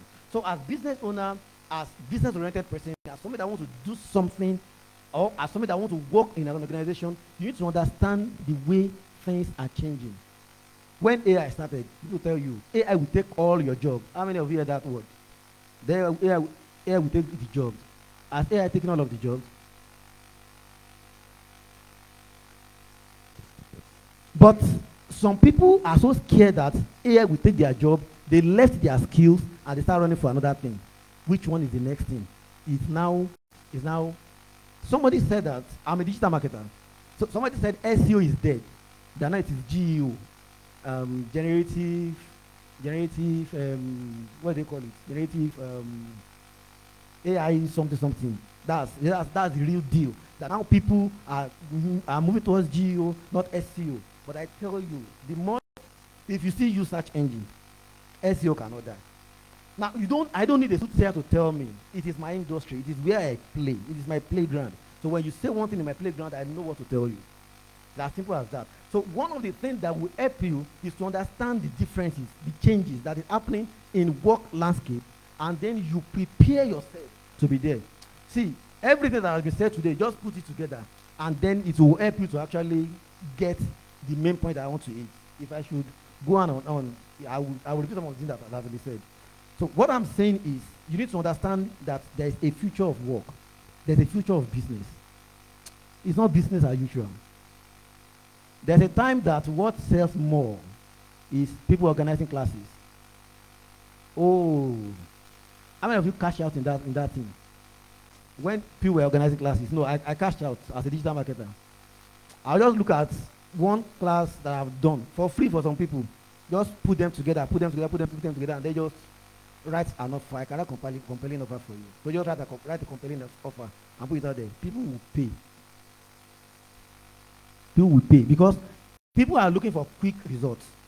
So in Nigeria, if you want to sell to people that are seated here today, if I tell you that I have a product that can give you 100,000 within 1 week, and if you have 5,000, you can buy it. I'm sure that a lot of you here will buy. I know a lot of people will buy. You know why? We're already looking for quick results, sharp. We are not ready to do the work. Mr. Olato was telling that I will sit down and learn data analytics. I will sit down. He's working. He has family. He will sit down to learn. He will come out. You will see, oh, he's a data analyst. I want to be like him. They play. You know, most of the time when I talk in digital marketing, and then people come to me, I want you to mentor me, I want to do this, I want to do this. I tell them to just do one thing that will take them probably 3 hours. One thing that will take them 3 hours. And in 3 weeks, no results. You know why? They are not willing to take the work. So if you will succeed in the future we are looking at, if you are going to feature, if you are going to feature in the future you are looking at, you must prepare for that future right now. And that's what we are talking about. If you are not prepared, I'm sorry, you are playing and you've not started. Okay, the changing landscape of work, rapid technological advancement are reshaping industries, traditional job roles, and all of those things. We all know what is changing in our environment. We all can see it. AI is taking up responsibility. When they introduced, I was in the banking industry when they introduced ATM to the banking industry, and somebody said they are going to reduce the number of tellers that sit on the counter because ATM is going to do the job. But at that time, I was scared that they were going to lay us off, but they didn't lay us off. We are still the one that manage the ATM. We are the one that will put money inside the ATM. We are the one that will still remove cash jam from the ATM. And then I feel like at the end of the day, what will make you not to be relevant is when you refuse to develop yourself. It's as simple as that. Now, I'll just really go to, now all of these changes is happening around you, in your workplace, in your business, in your deeds, in all of those things. What is your own response? Now, that's what I want to talk about, your response. Now, there are critical skills, there are essential skills that you must have as an individual. If you are going to thrive in business, you are going to thrive as an employee. As an employer of labor, if you are going to thrive, there are skills that you must have. And the first one is critical thinking and problem solving. You will not employ somebody who cannot solve problems in your organization. The truth of the matter is this: if I want to employ somebody, the first question is, what are you bringing to the table? What is that thing that you're going to add to me? So as you are seated right now, ask yourself, what solution can I give to people around me? Oh, there's no job. Fine. But in the industry you are looking at, the industry that you want to be a player, what solution do you have that you can give to them that is different from what they're having right now? When I submit a program to any organization as a digital marketer, the way I talk to them, I know what a lot of digital marketers will tell them that they are going to do for them. So I come from a perspective that is different from what they want to do. And I add some icing to the top of my own cake. And then that gives me whatever I'm looking for. So the point is that, how much can you think? And how much are you willing to solve problems? There's this acronym that I have. I call it TQAC. TQAC. It said, thinking leads to questioning. See, a lot of us don't ask the right question because we cannot think. It takes somebody who can think to ask questions. When you're in a lecture room and then somebody is asking questions, it's because the person is thinking. You know, there's this misconception that you feel like people that are asking questions, that they don't understand what the teacher is saying. But actually, I believe that they understand more. Because for you to ask questions, there's a level of thought that has gone through you. I'll be like, wait, what if this is this? It's as simple as that. So thinking leads to questions. Then, questions. Question leads to answers. And if you cannot think, you cannot ask the right question. And if you cannot ask the right question, you cannot get the right answer. And then the last thing is that the answer leads to choices. And the only reason people make bad choices is because they don't think about things around them. They don't think about it. So ask yourself, what am I thinking about?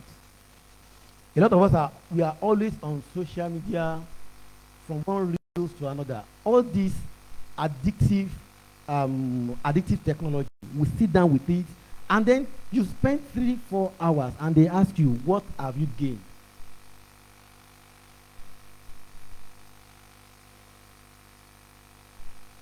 Lai Wasabi's quote.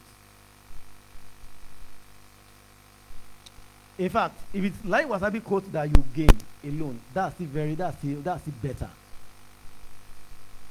But then, sometimes when I look at our content creator and then what they push out, and then I see the views and all of those things, it just affects my mentality. That what are we consuming in this country? We consume dunks and we appreciate it. So how do you want to think about the next innovation in the industry you want to be a player, when the only thing you know is Sabino's character? How? And that is why when you meet a young man today, anybody today, the most thing they want to do, they want to go into skit making. Somebody say, what do you want to be in life? I want to be a skit maker. Because that's the only thing, that is the only thing that is around. And you know the funny thing, one of the things I do, giving access to people in rural environments. And then you see a young child, and I look at their trend. This one is in secondary school, in primary school, in primary school, in that rural environment. I know that there's every possibility that this one will not grow beyond that. But then you will ask somebody, a child that's probably that is not exposed to internet, so to say, and just what do you want to become? And it's like, I want to be like Bro Kenikon. What is Bro Kenikon doing?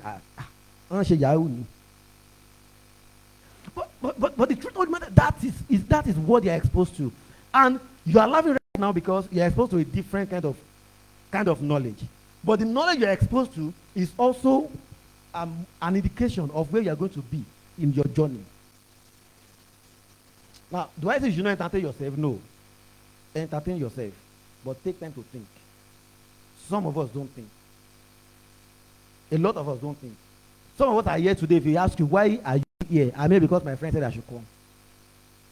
Have you thought about why your friend asked you to come? See, when you do things without reason, you just do things anyhow. And you cannot stand out. It's not, you cannot stand out. You need to think. Lord Femi, you did not, I don't know you, we've not spoken before. But I want to believe that it is not the time you want to vie for the post of SOG president that you start thinking about it. You didn't wake up one day and say, yeah, today, I want to be president in OAU. There are things you have done that led to that point. Now, life is that simple. You don't wake up and become star.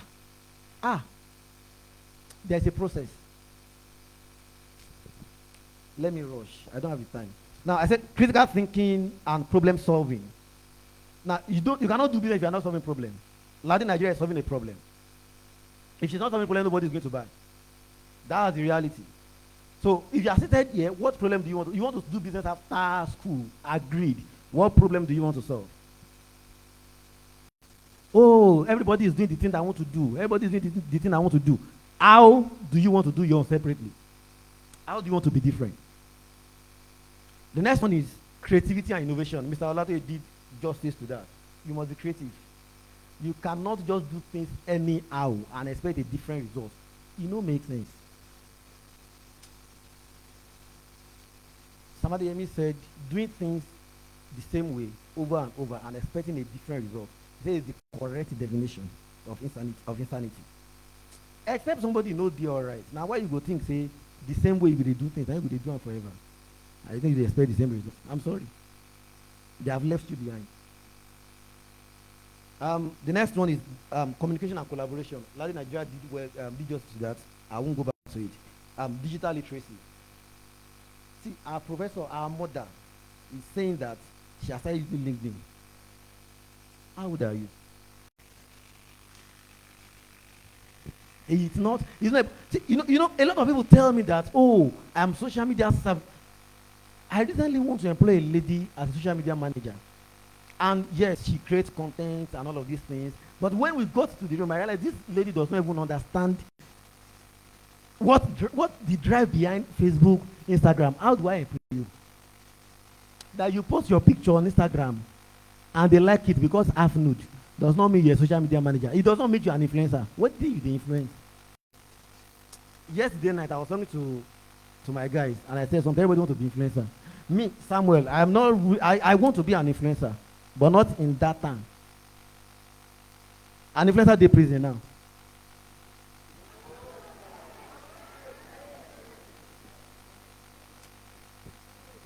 Now, something is the influence now. But an influence that cannot open door, an influence that cannot open doors that matter. I'm sorry. No be influence for me. It's a joke. I be influencer, and then I did an offense that okay, some people are even still arguing that it is billable. And then they still send you to prison, and you be influencer. What do you do influence? So you need to choose your stress. Influence to prison or the influence to change life. You need to choose your stress. Lifelong learning. Ladi Nigeria said so much about that. Develop a growth mindset to tackle new challenges. You must be ready to take up new challenges. You must develop a growth mindset. And that's very, very important. Okay. Then be open to exploring diverse career paths. If you are somebody that you are thinking of getting to work, be ready to explore different career paths. I did hospitality management, hotel and catering at Federal Polytechnic Ede. That was my background. I got to I did resource management and extension. Now I'm a digital marketer. And I'm a digital marketer right now, and agri marketer. Because I sell vegetables, sell bell pepper, now I am an agri marketer for a company. I was employed to be an agro marketer. It is none of my business, but it became my business. I live in a Nigerian company, and they are paying me well. But I'm a digital marketer, and that is my business. And it's this is my business as a digital marketer that led me to create Creative Hub, where are going to rural area to pick up young ones and teach them digital skills that can help them become freelancers, so that they will not see Brother Joshua Tonse Yahoo, and that's the only thing they want to think about. They want to see Brother Samson, that is a digital marketer, that is coding, that is making money, that they want to be like. That is just the simple truth around it. But then when you get into those local environments, you still talk to some people, the way they approach you, they feel like you are bringing the billions of this world, and they still charge you. You want to help their community, they still charge you for the venue you will use for them. God have mercy. So please go to the next one. The next one. All right. This is not clear very well. But look at this image. Now look at this young man, and look at what he's seeing. Now, you can only become what you see. Now, how do you see those things? There are 3 things that are peculiar to us as individuals. The number 1 thing is your past. Your past gives you experience. Somebody say experience. A lot of us are here today. We are product of our experience. And some people are prisoner. They are in the prison of their experience, and that's why they are not growing. The next thing, you have the present, and the present gives you what? Contemplation. You know, as you are seated now, you are contemplating. Should I go for the business, or should I look for a job? Because as a matter of fact, whatever choice you make today, whatever choice you make right now in your present will determine what the future is going to look like. So if your plan is that, if you are contemplating that, should I go into business, then you need to start building it right now. If you are contemplating that, okay, should I become a professional that will be an employee, you need to start planning it right now. Because that will determine the kind of GPA you carry out. If all your life you want to do is business, some people, G might not matter to them. Because in reality, they have seen what they want to eat. I have a friend that had extra year in 200 level, MTH. One of this mathematics is very difficult. That's what he had. Now, he's a tech bro, and he's doing fantastic. Because recently he told me that I want to go back to you and collect my certificates. Let's go and do that course. But the more serious, he does not need it. But while he was going, he knew where he was going to. So he focused on where he was going to. He's a senior software developer. And if you are in coding line, you know Turing. Turing hires 1% of the top developer in the world. So that's who I am. So you know that he's good at what he does. So you need to make that decision now. And then for some of us that we know that at a point in time, we are going to talk to people. Either business or no business. We are going to inspire people. If you are doing business, we need to inspire you. If you want to be an employee, we need to inspire you. If you want to be a career person, we need to inspire you. What do we need to do? Both academics and non-academics, our life must be relevant. So that I will not stand there today and tell you that it does not matter the GP you carry out, you'll be okay. And I lie, it matters. So sometimes when I come to talk to students of AFANS, I tell them this my story while I was in school. I tell them what I graduated with. I tell them how I got to that point. I am proud to say it because I had it. And some people have picked from it and it changed their life. So you need to make your decision. The present gives you contemplation. And then the future gives you imagination. And that's why I say you can only become what you see. Imagination is very important. A lot of us, we do not utilize that skill a lot. Exercise. I want you put your hand, just take your palm, put it closer to your eyes. Very close to your eyes. Very close, very close. What do you see? Talk to me. What do you see? Closer to your eyes, closer, very close. What do you see? Now, raise it out into it. What do you see? Now, when it was closer to your eyes, how dark was it? Now, when you keep removing it, what were you seeing? It became clearer. It became clearer. So now the point is, the more you imagine, the better your life becomes. If everything you will see is as close as this, you will never see beyond that, and you cannot go beyond that. If the best person you have ever seen, admire in your life is somebody that is driving a pencil Camry, when you see somebody that is driving Benz, he's a ritualist. And then because he's a ritualist, you don't want to do ritual, you cannot drive Benz. It's just a mindset thing. And my last slide, let me wrap up with this one. I have 2 minutes. You are standing. This is 2 minutes. This is 2 minutes. Now, the becoming. Now, your journey starts now. Now, to do all of these things, number one, you need to identify your strength, your interests, and values. See, one of the things that helped my life early was the day I sat down, I picked a book, and I wrote it down. My mission, my vision, my mission statement, my core values. See, I would always be thankful to God that I read the book that helped me make that decision. Because today, I don't want to know how big you are. If what you are telling me does not align with my core value, I'm not interested, even in business. The moment I want to do business with you, and I see your core value, they negate the core values I uphold. My brother, my sister, I will run away from you. Because I know at the end of the day, it's not going to work out. So as an individual, do you have value system? If you don't have value system, if they ask you to go here, every way becomes the way. When you don't have a value system, let's go to White House, you will follow. We are going to Spider, you will follow. Why? You don't have a destination. You just go where everybody is going to. So you need to understand that. Identify your strengths, your interests, and values. Mr. Olatoye said something around that. That you understand his strength and he plays to his strength. Like Nigeria understood her strength and she's playing it well. What is your strength? Identify it. Explore different career paths and opportunities. Now, don't just say that then it's just one. See, one thing that I've learned that has helped me in the work landscape is because I have numerous skill sets. No, I try. When you are broke, you will learn.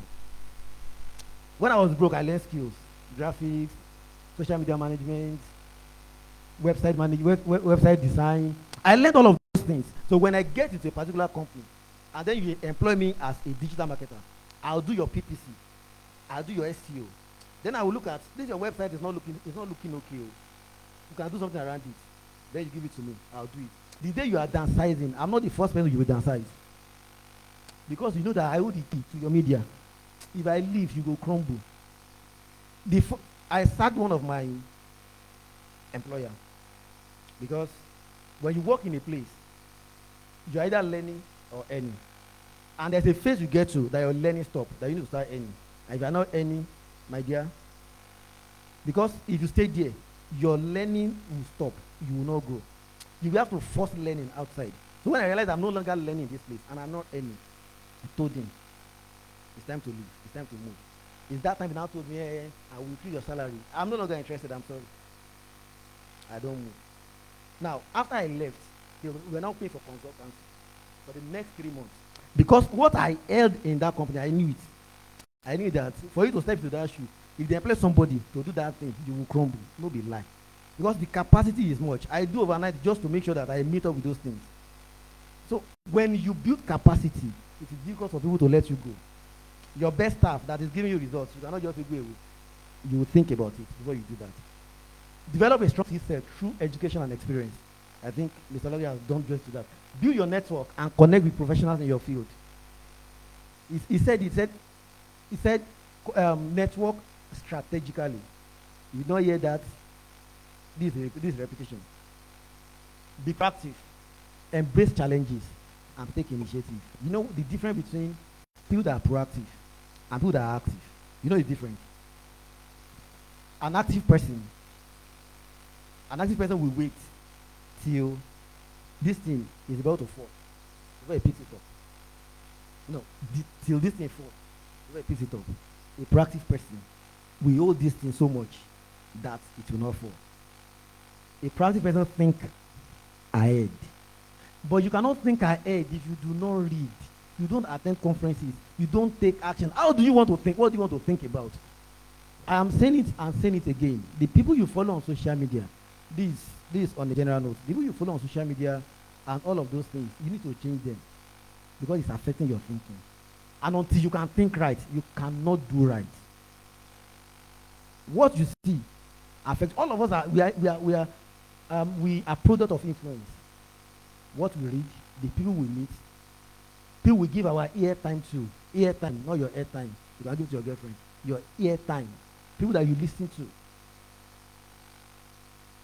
If people you are listening to, they are not provoking you to do what is right with your life, they are not challenging you forward, my dear, change it. Because in this generation that we are into, it's a game of influence. And your influence is only sustainable when it is the right influence. And on this note, I will say to you that in your journey of becoming, whatsoever you want to become, what you want to get, where you want to get to, it is important that you develop your mind to be that person that you want to be. You might not be there now.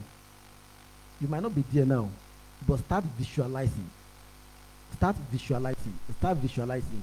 Just wake up one day from your hostel, take a walk from your hostel, and just be thinking about how you want your life to be, how you want to see your life. See, you cannot get to where you want to get to if you are not thinking about it. If you cannot imagine it. It is very, very important. And on this note, I will say thank you.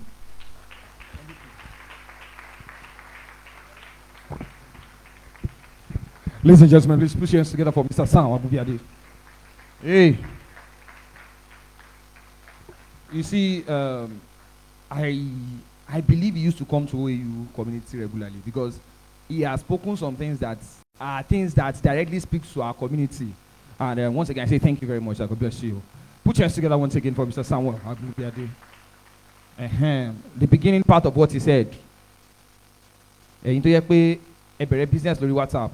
You are already putting CEO in front of your name. CEO of only yourself. We have opened. Okay. Kineko. You see, there are these languages to people. I don't know why they are not coming right now. That you put on your WhatsApp status like this. I'm like, me it's a business is going low key. Don't wait for no, that's not the one I'm looking for. Omafewa. These are the things, you see, he said it was the first part of what he said. These are things that are very peculiar to our own community here. I wanted to buy from someone and I asked for price. Normally, for those of you that are selling on WhatsApp, the competition is already high. See, price you see, then you bargain. This person will say DM for price. Oh yeah, no wala. Now, when I asked for the price, she went to check status. Oh wow. Boy, yeah, picture in Indigo. Then she hiked it. I've seen it somewhere else for cheaper. The next time I saw something from her, I didn't bother asking for price again because and that's the end. Please, let's do better, yeah? Let's do better. All right, very fast. I have here present. This man is someone that he said when you were asking that how many of you want to go into business, he was raising up his hand. This one has started business since. I paid him for his skill that he has. I paid him for his service, and I paid him ×3 of what another person charged me. He said that should be, like that's what he charges. Why are you charging ×3 of what other people are charging? Let me risk it. I gave him the money, and the design he did for me till today. I can't continue paying it regularly because if I pay it, my business will. Oh my injury. But I know that when I want to get premium, I know where to get to. Ladies and gentlemen, the national president of, I don't know the name of the association, Animal Science, what? The national president, that is Adifat. Please put your hands together for Lukman Abdul Fatai, something around that line. Please put your hands together for Adifat. Yeah. Am I right? Lukman Abdul Fatai, yeah? That's president. You see, oh God. I don't know why Faculty of Agric is blessed. If you are from Faculty of Agric, make some noise. Wait, I don't understand. If you are from other faculties apart from Faculty of Agric, make some noise. Okay, yes, I'm sorry. I'm fine now. Because I remember when we came in, if you are from Faculty of Agric, faculty will lower.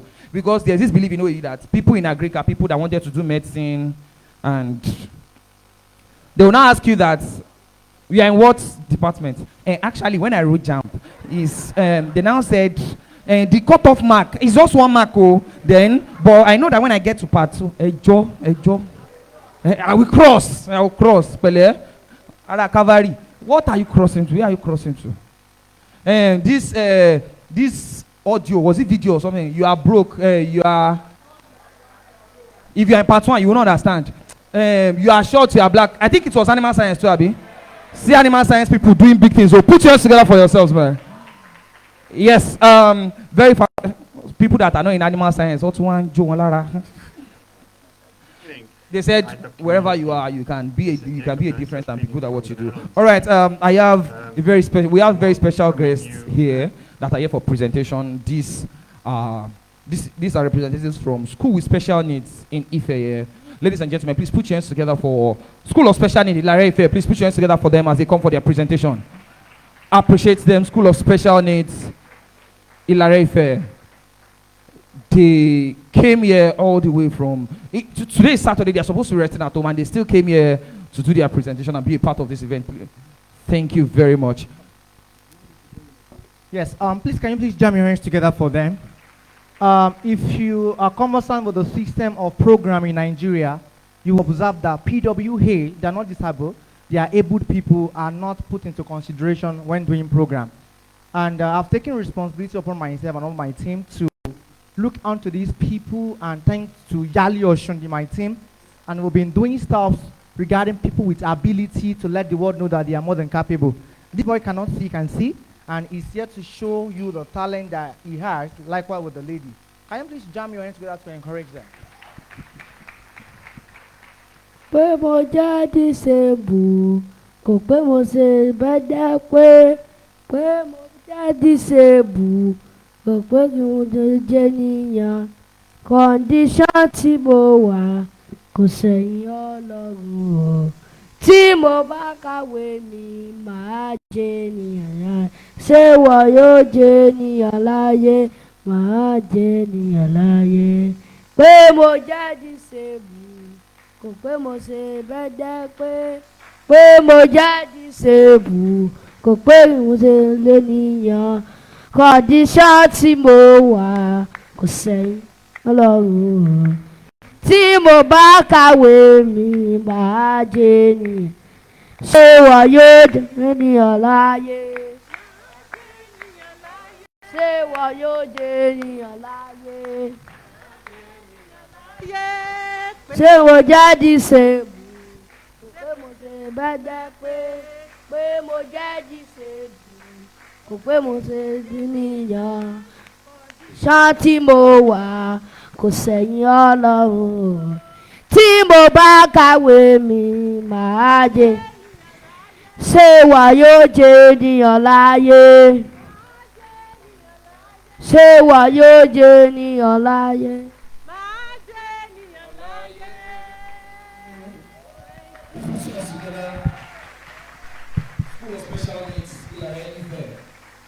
Please, I want to make an open declaration. It would be nice to support these people, and it's not part of my plan, but because of this event, to appreciate that you are coming, the organization will drop a token to the account of the school to also support these students.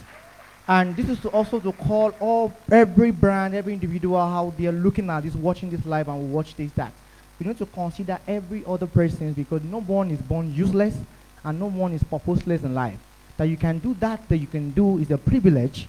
And I know by the special grace of God that initiative will rise for the needs of these young folks, and we will take it up and ensure that everyone has equal rights and responsibility in delivering the ability that God has given us. Thank you very much. Thank you very much, Mr. Convener. Those were students of the Schools for Special Needs in Larefe. Some of them, like more than half of them, they've not been able to hear anything we've been saying since. That's why some of them did not come. But these are people that need our support, and in the best way possible that we can do, you can always reach out to YTOP brand, or if you want to do anything independently, their school is in Ilare, in Ife. Their instructor is here. Please, what is the address of your school, please? Side Bolowa. Okay, behind Odudua College. That is around that Sabo side, Abi.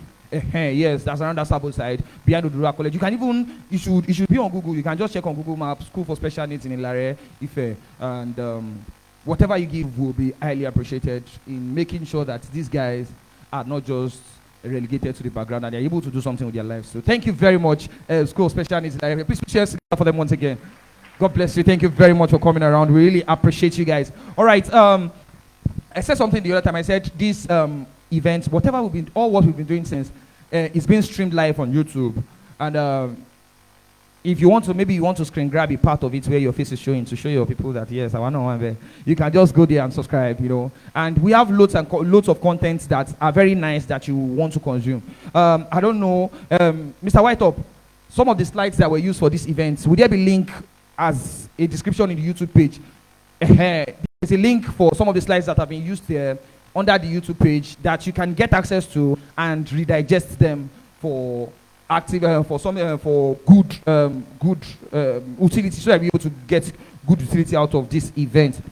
Very fast, I would like the media team. Okay, while we are at that, I would like to call on Mr. Oluwadamilola. Is it Mr. or Miss?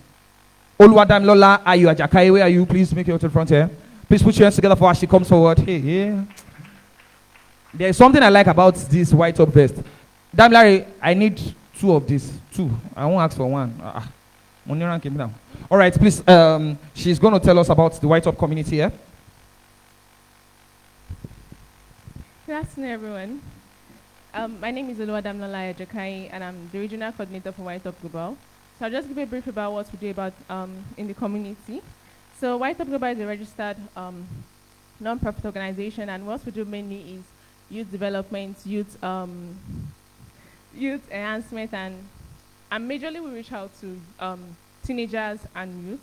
And one of our visions is to create a global community. So currently we have our community WhatsApp, Telegram, and also on all social media pages, where we bring together young minds together to share their ideas, to a platform to get better, a platform to showcase their skills also.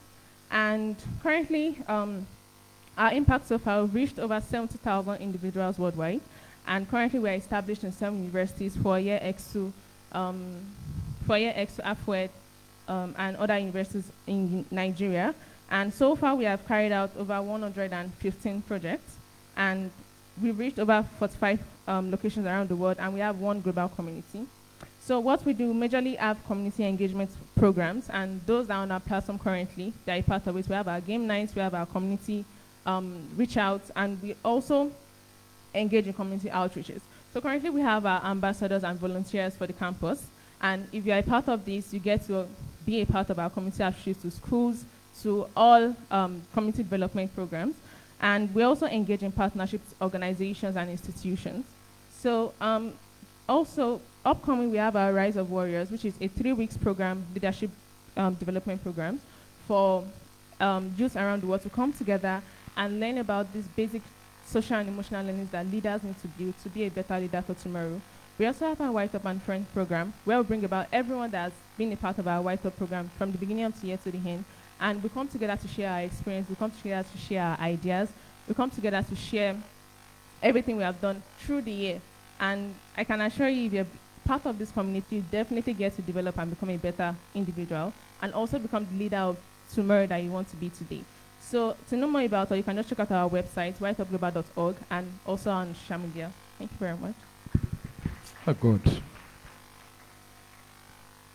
Beyond the quality that YTOP is giving to people, how many of you like the way that lady was speaking, you know? Customer care. I like the way you speak. Like, that's nice. That's nice. Maybe I'll come and learn from you. All right. Also, to continue this pitching session, I would like to call on Olamide Alagbe. Alagbe, is that right? Alagbe. Oh, I'm sorry. Olamide Alagbe from the YTOP Volunteering Hub. Where is Olamide? Please put your hands together for. Thank you, sir. Olamide Alagbe is my name. Good afternoon, everyone. So I want to briefly speak on the volunteering of the YTOP volunteering of media. All right. So YTOP Volunteering Hub, I believe some of us are hearing it for the first time. It's or do I call it a department under the YTOP Global organization that is focused on um, building the youth and making them see a better version of themselves, trying to sharpen their skills. I believe if we listen to the speakers that have spoken ahead of time, we must have heard some of the things they said. You don't become a leader at a go. It starts from little contributions you make. So, youth as a leader of today, shaping tomorrow. So, please, let's have the next slide.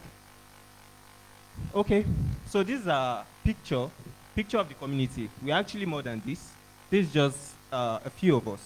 So we are a community that represents a network of 60 professional trained volunteers, and it encompasses different departments spanning media, events management, visuals, creatives, human resource, and more.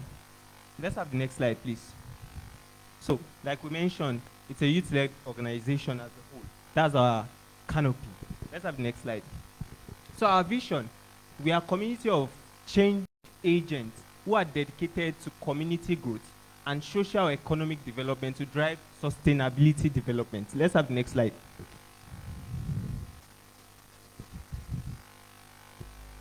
All right. Okay. So these are some of our activities. These are some of our outreaches going out to extend our loves to people outside. And I'm even glad some of them are part of this meeting today. Let's have the next slide, please. All right. So these are some of our activities. These are some of our trainings. As you can see it on the screen. So it's cut across different dimensions. Let's have the next slide, please. All right. So our objective to create an active ambassadors for change with discipline as a core value and diligent in using their skills to grow the community, social and economic with relevance. That's our objective. Okay, let's go on. All right, our community track record. Here are some of the things we've done in the past. We have our mega conference that held in 2022. Then, like I mentioned earlier, the training initiative too. We also have that. Let's have the next slide, please. All right. So another thing the volunteering hub does is we try as much as possible to, volunteers in an event render our services because we believe that's our own way of contributing to the community. Then we have project launches too. That's also another thing. Let's have the next slide, please. All right. Our operational models. Building social capital for balanced development. Our hub is a foundation of collaborative and expertise, leveraging on vast volunteers' work.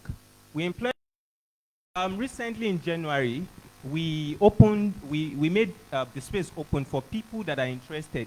And I believe one way or the other, we also have something we can offer. And this is a call for people that are interested to join the volunteering hub. You feel, I don't want to believe if you feel you have something to offer, no one is born useless, like YTOP said. All right. Then in conclusion, together we can make a difference. In the journey of building sustainable world, YTOP Volunteering Hub invites you to be a part of the force that drives positive change. Let's create a community of leaders dedicated to growth, empowerment, and impactful volunteering. Together we can make a difference. Next. Yeah. So thank you. Thank you very much. Do I have Abubakar? I don't know. Abubakar Mustafa. Is Mustafa around? Thank you very much, Mr. Mustafa. I want Oluwani Femi to be prepared too. All right, Mr. Mustafa.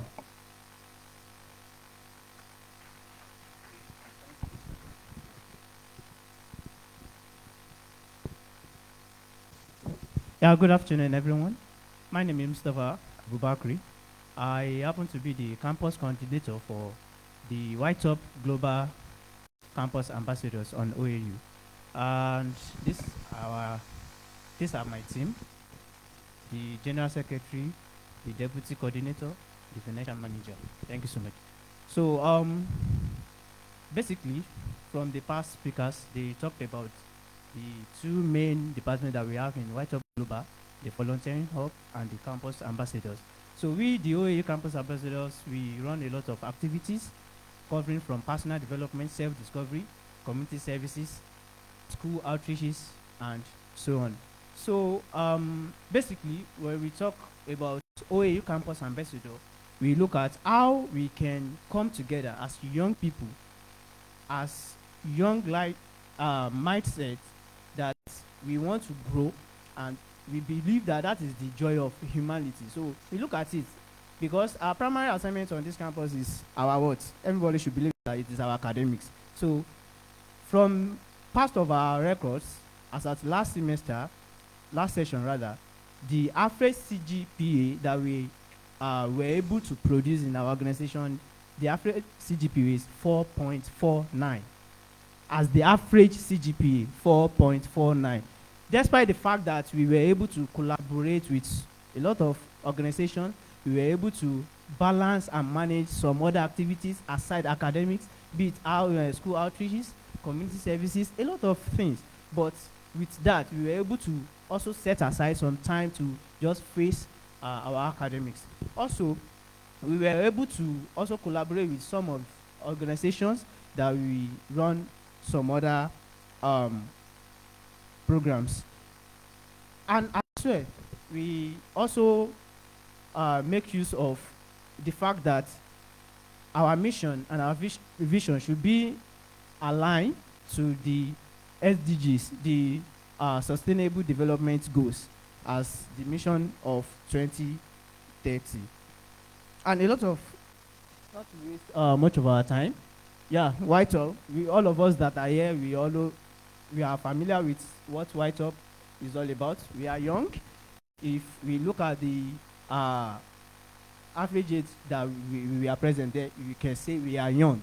We are all talented. We are optimistic about our growth. If we are not optimistic, we won't be here. I want us to believe that. We are also full of potentials. Everybody has been doing a fantastic job in one way or the other. I want us to believe that. And a month or few months ago, we were able to inducted some new campus ambassadors. These are people that we have been working together and we have been making it possible for everyone to go together from the realm of academics, realm of social skills, realm of professional development, realm of leadership skills, and so on like that. The next, yeah, this the past executive that we worked together to run the last administration, and that is the administration that we were able to produce the average CGPA, which is 4.49. The next one. Yeah, on this note, when next the call for our new ambassadors are also out, I want to implore and implore all OAU campus students that we are organization, we are the right organization for you, where you can have like-minded people to rub minds together to look at how you can progress. Even when you have difficulties individually, you can come and make it work collectively. On this note, so thank you so much, and we look forward to hear from you. Thank you. Thank you very much. Put your hands together. That is the YTOP campus ambassadors representatives. All right. While we were doing that, we had the honor of having some guests, some visitors here with us. They heard that one of the people they are looking at as a source of motivation from their own place is here, and they came for an event, and the Indigenous Association of Odeomu students, they said since Ladi Nigeria is here, we'll come and say hi. She said she flaunts Odeomu everywhere, and they are happy to identify with her too. If you are one of us, I want you to please stand up and just make some noise. It's plenty. And you said Odeomu is one, it's not small. With what I'm saying here, you people are not small at all. Say it's plenty. Yeah. It's okay. All right. Very fast, I would like to call on the convener of this event, Mr. YTOP, for Otumba speech. All right, thank you very much. Because of time, quick one. We have representative of YTOP from other campuses, Let me quickly identify them because of time. From University of Ekiti, can you say hi? Okay. From University of Ilorin, can you say hi? And there are people that travel down from Delta State. Delta, can you say hi? Okay. And we have some people in University of Uyo, we have people in Ibadan, we have people in Funab, we have people in University of Mena, and other campuses around, just to acknowledge that we appreciate you. And quick one of what did not mention about the campus ambassadors, and one of the major things we do is that it's a community of people that we try to give our best to nurturing and giving more of attention to. We do exam palliative for our members because we don't believe that, when you are writing exam, you need to be all right. And we don't give external persons, we take care of our members, and we try our best to ensure that none of our members leave school due to, there is an increase in school fees some times ago, and we'll give our best to ensure that we bring all of them back to school to continue their academics. We don't talk it loud because I believe that if you want to do anything, it should be on a low key, but sometimes you have to let you all know what you are doing on the low key. All right, so there's a presentation from Otumba Padri. Can you please let me show it? He could not be here. He's an Indian father, and but he's an Otumba inducted in Nigeria because he has spent 39 years as a serial entrepreneur in this country. So he's an inducted Otumba. So that's why you could hear him speak Pidgin, Yoruba, and he does MC and is a mentor at Tony Elumelu Foundation for several years. So why is the pitch for the Otumba? Damdola. All right, so let me just quickly say it. It's a mentorship up. It's a collaboration from several European countries, European and African countries also involved. But they made him as an ambassador for Nigeria. And please find the slide. I sent it to the group, please. It's important for everybody to see it. The summary is just that it's in line with this conference. And what does it mean? There is 7 basic things that they are trying to do. And this is when you understand yourself, when you find yourself, you understand that you have a purpose. When you have a purpose, what is the next thing after purpose is developing your skill set. And when you develop your skill set, the next thing is for you to find a career path that aligns with that skill set. And when you have that career path that you're already dreaming of, the next thing is for you to network with like minds in that area of endeavor. So when you now connect with like minds, there is something that is very common that you must understand, and this is the place of conflict management. Because we are from different cultural backgrounds, our culture is not the same. How can we resolve conflict? And these are the skills that we have to manage. And after conflict, how can we now go to the spiritual? Because business is spiritual as well. How can we connect? So we organize a 7-week training, and the training is just 30 minutes per week. How many minutes? How many minutes? Just 30 minutes every Saturday. Yeah, it's more like a reflection. It's 30 minutes per week on every Saturday. So I told you, they said they needed people from African countries to represent us, because from Asia and Europe. So they need more young people from Africa to join. And they said if you join and don't like it, you have the choice to leave. And the speaker that they are bringing is not big people that all of us want to know. So the registration has not started, it's starting next week. The program is starting next week Saturday. But we want to go with follow our social media. It's a platform that I will personally collaborate with, and I will send it to my boss and Yali because it's what we need to partner with. Thank you very much. Thank you very much, Mr. Ekundayo Luadamilare. I would also like to call Uluwanifemi. Is Uluwanifemi around already? All right, Uluwanifemi. Oh, spend 4 hours. Oh, don't spend 4 hours. You were the one that sang the other time. Don't spend 4 hours. Good afternoon, everyone. Good afternoon. Okay, so I'm Uluwanifemi, as you said. First, I would appreciate the opportunity gotten from YTOP Global, the CEO of YTOP Global, in person of Mr. Ekundayo Luadamilare. And I also appreciate YTOP Volunteering Hub because I'm a member of the hub of the team. I appreciate the ambassadors also. Thank you for the opportunity to be here this afternoon. Okay, without wasting time, I am an agricultural economist in the making, and I am a member of YTOP Volunteering team. And I am also an advocate for growth, productivity, and self-improvement. So aside all these things that I do, I own a business, and the business is branded Journal Me. So basically, in Journal Me, thank you. So in Journal Me, we inspire individuals to live a life with purpose, mindfulness, and intentionality. And we do this by designing high quality products that can help them stay organized, help them become productive, and also help them to be efficient. So I'm here with two of my products that was created, designed by me, and now produced, and it has been sold to over 50 people and still selling to people online also.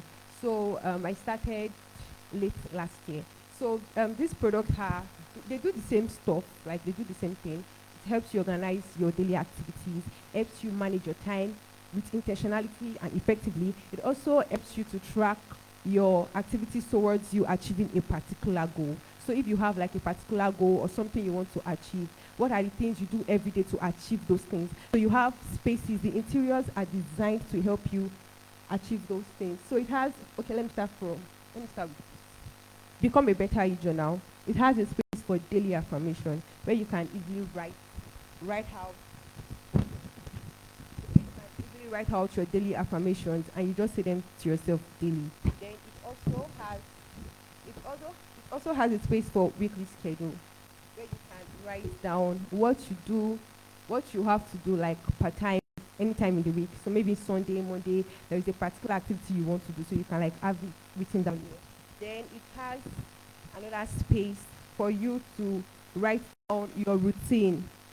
Yes, that's the daily routine. So what you do every day to achieve a particular goal. So instead of you writing it every day, you can just like write down the activity there. Then you just tick these cycles as you do them. Then it has a space for gratitude where you can write what you are grateful for per day. So that's for Become a Better You. It continues like that in all pages. Then for the next one, which is My To-Do Journal. So My To-Do Journal does the same thing also, but it has a different interior. So yeah, you just have like few introductions to My To-Do Journals in these pages, and you have like tips. Then it has a space for you to write down your monthly goals, like to just highlight your monthly goals. Then it also has a space for you to write down. Thank you. For you to write down the daily big three. Yeah, the daily big three and other schedules that you have, then a secondary to-do list. So that's just what the journals are about.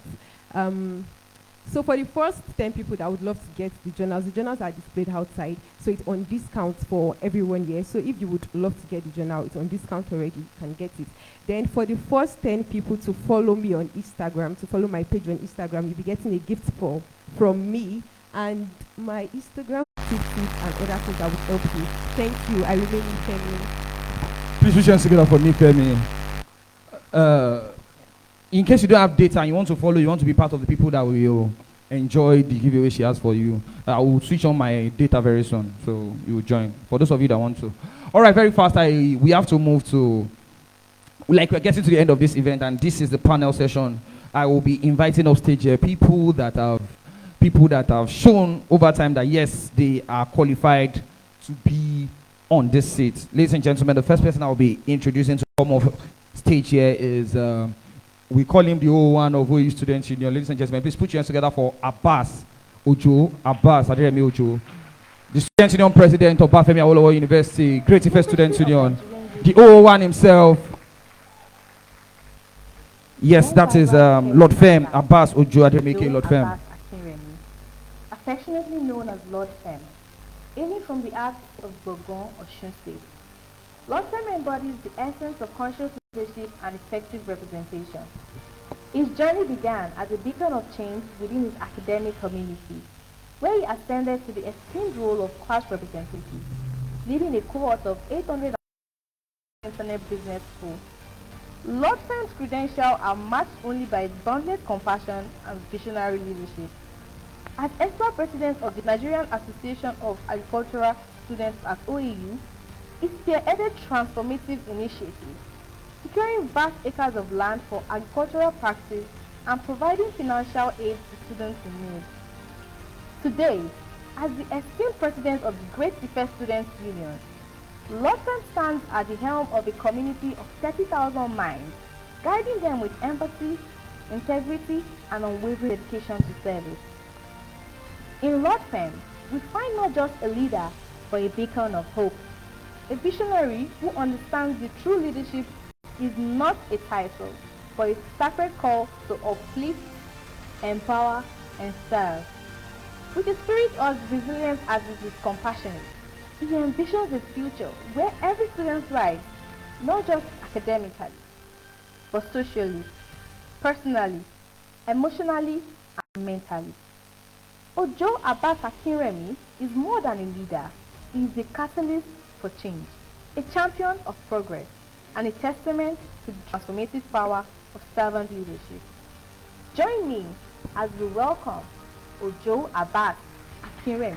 Hey, oh God, I feel like being a student union president. Oh no, alone. All right, the next person I'm calling up here, this is someone that has shown interest in developing young minds like hers. And I can say, even though she didn't finish from Obafemi Awolowo University, by the power vested in me by myself, I pronounce her an honorary student of Obafemi Awolowo University. Ladies and gentlemen, Osato Semwinge. Please put your hands together for her. Put your hands together. Oh no, yeah, she's that beautiful. Don't play.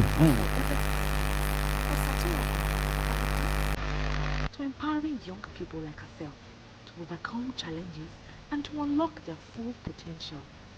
For Sato, she holds a strong academic foundation with a leadership in business certificate from Purdue University in the US, a business and entrepreneurship certificate from Lagos Business School and Min MBA Tekedia Institute. She is also a chemical engineering graduate currently pursuing a master's degree in sustainable development practices. She is also a Mandela Washington Fellow, a Clean Cooking Alliance Fellow in partnership with Royal Academy of Engineering in South Africa. She is a champion for youth entrepreneurship, sustainability, food security.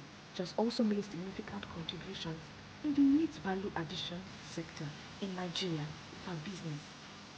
At age 23, driven by a desire for greater impact, she transitioned from a fintech career to launching her own kilishi making company, El Gazelle Kilishi, a clean technology business using dehydrators and solar dryers to make goat meat kilishi, beef kilishi, and chicken kilishi.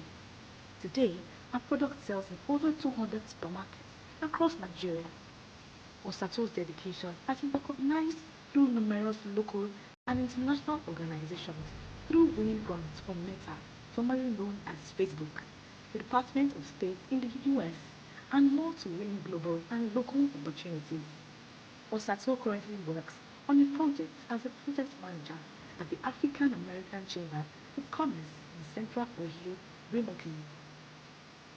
She has shared her story and experience at prestigious institutions like Lagos Business School and Ivy Tech College in USA.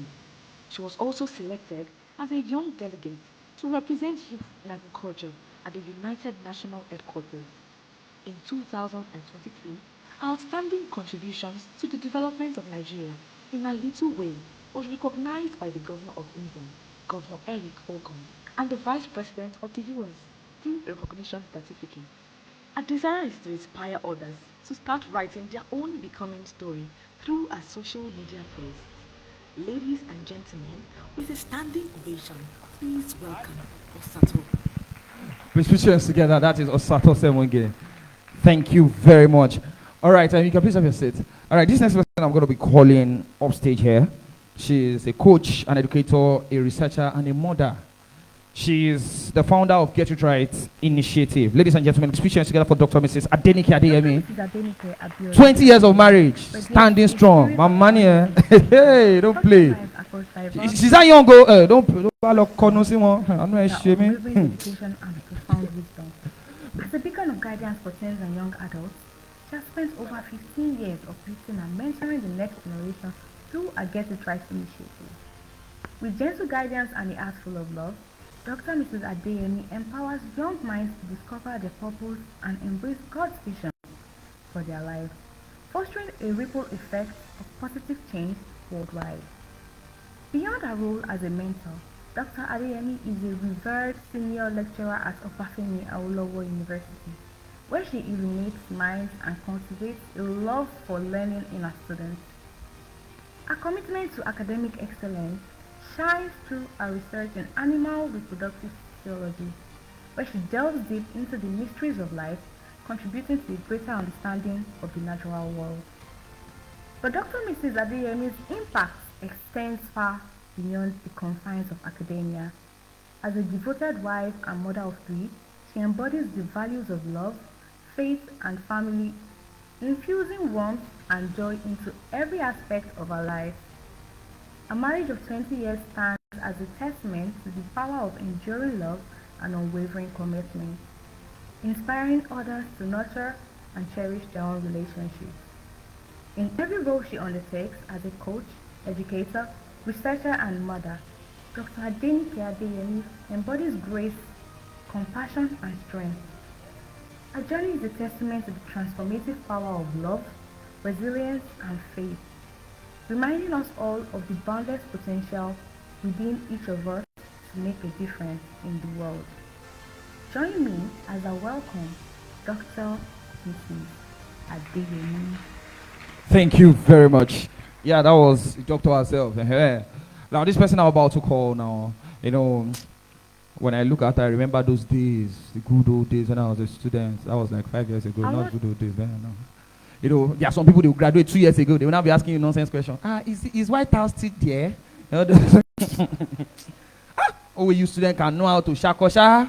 But it is nice to have someone who is an undergraduate and can resonate with some of us that are here, and some of us here that are still students. Ladies and gentlemen, this is someone that has been in the forefront of combating gender discrimination, child abuse, and a lot of other menaces in the society presently. She is the founder of Vouch Foundation. Ladies and gentlemen, please put your hands together for the SY Vice President, Great Ife Students Union, Aworanti Salvation Grace, Iron Lady Frere. Correct.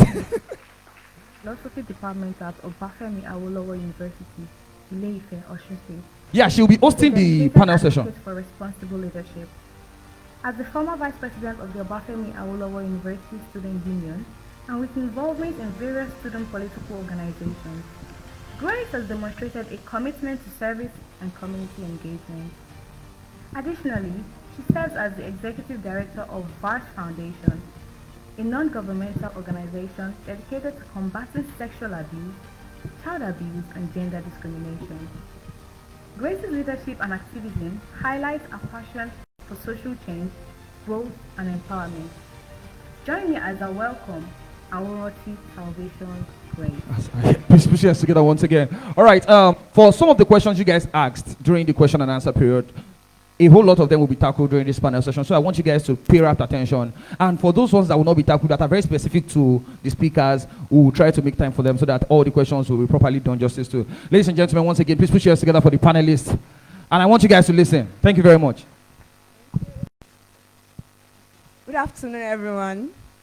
Great Ife, articulate Ife, ever conscious Ife. Thank you very much. I think we needed that energy. So good afternoon once again.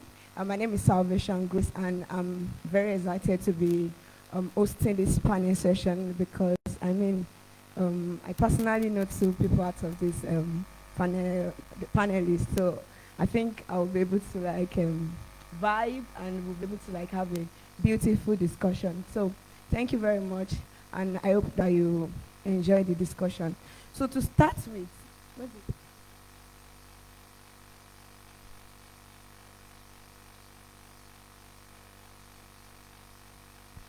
Mic check 1, 2.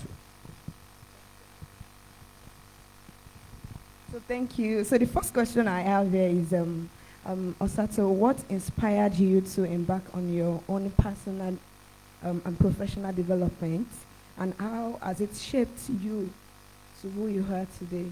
And I think everyone will take that question. Yeah. Great Ife. Great Ife. Articulate Ife. All right, I find it a great privilege and an honor to be sitting here today. Usually, I don't joke with my Saturdays because I'm usually at work or I'm at home resting. But YTOP Global is a big organization that I cannot say no to. So I would like like to say a very big thank you to the convener and to the amazing and fantastic team that they have today here. Now, my journey to becoming.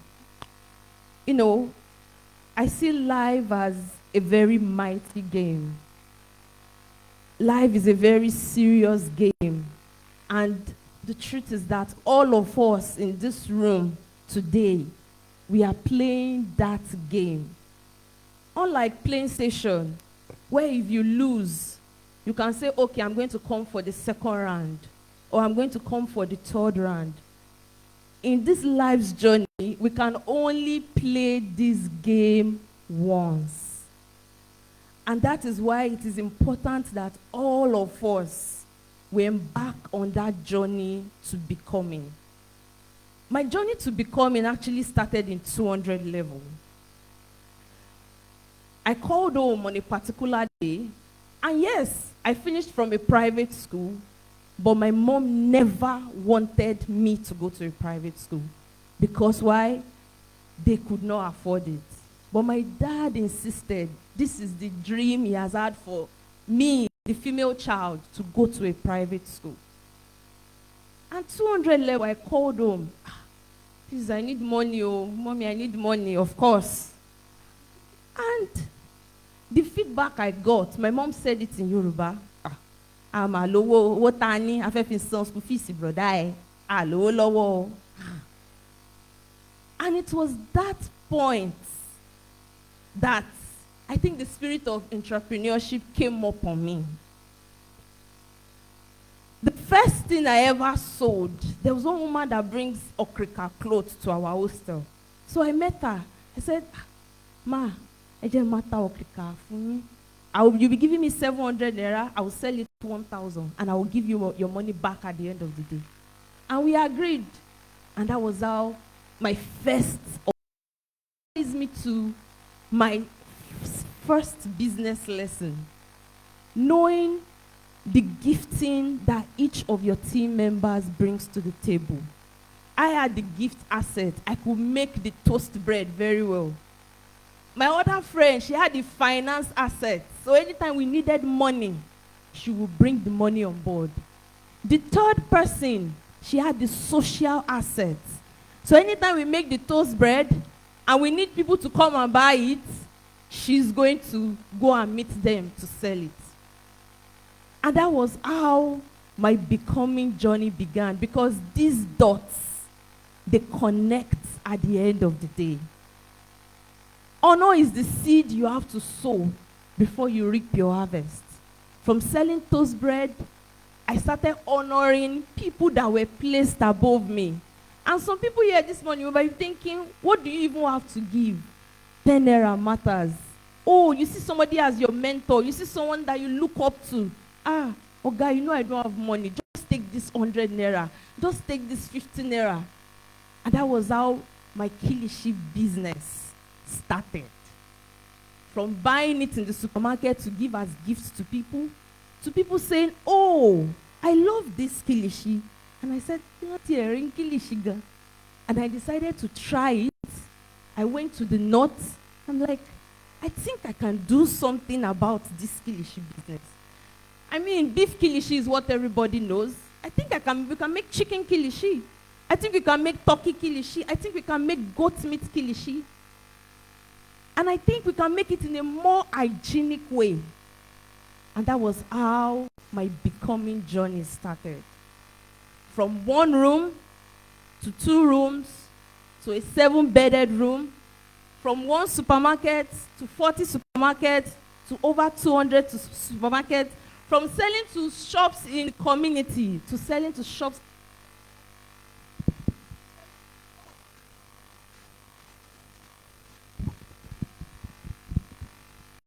To selling to stores like Just Right, to selling to stores like Ebanon.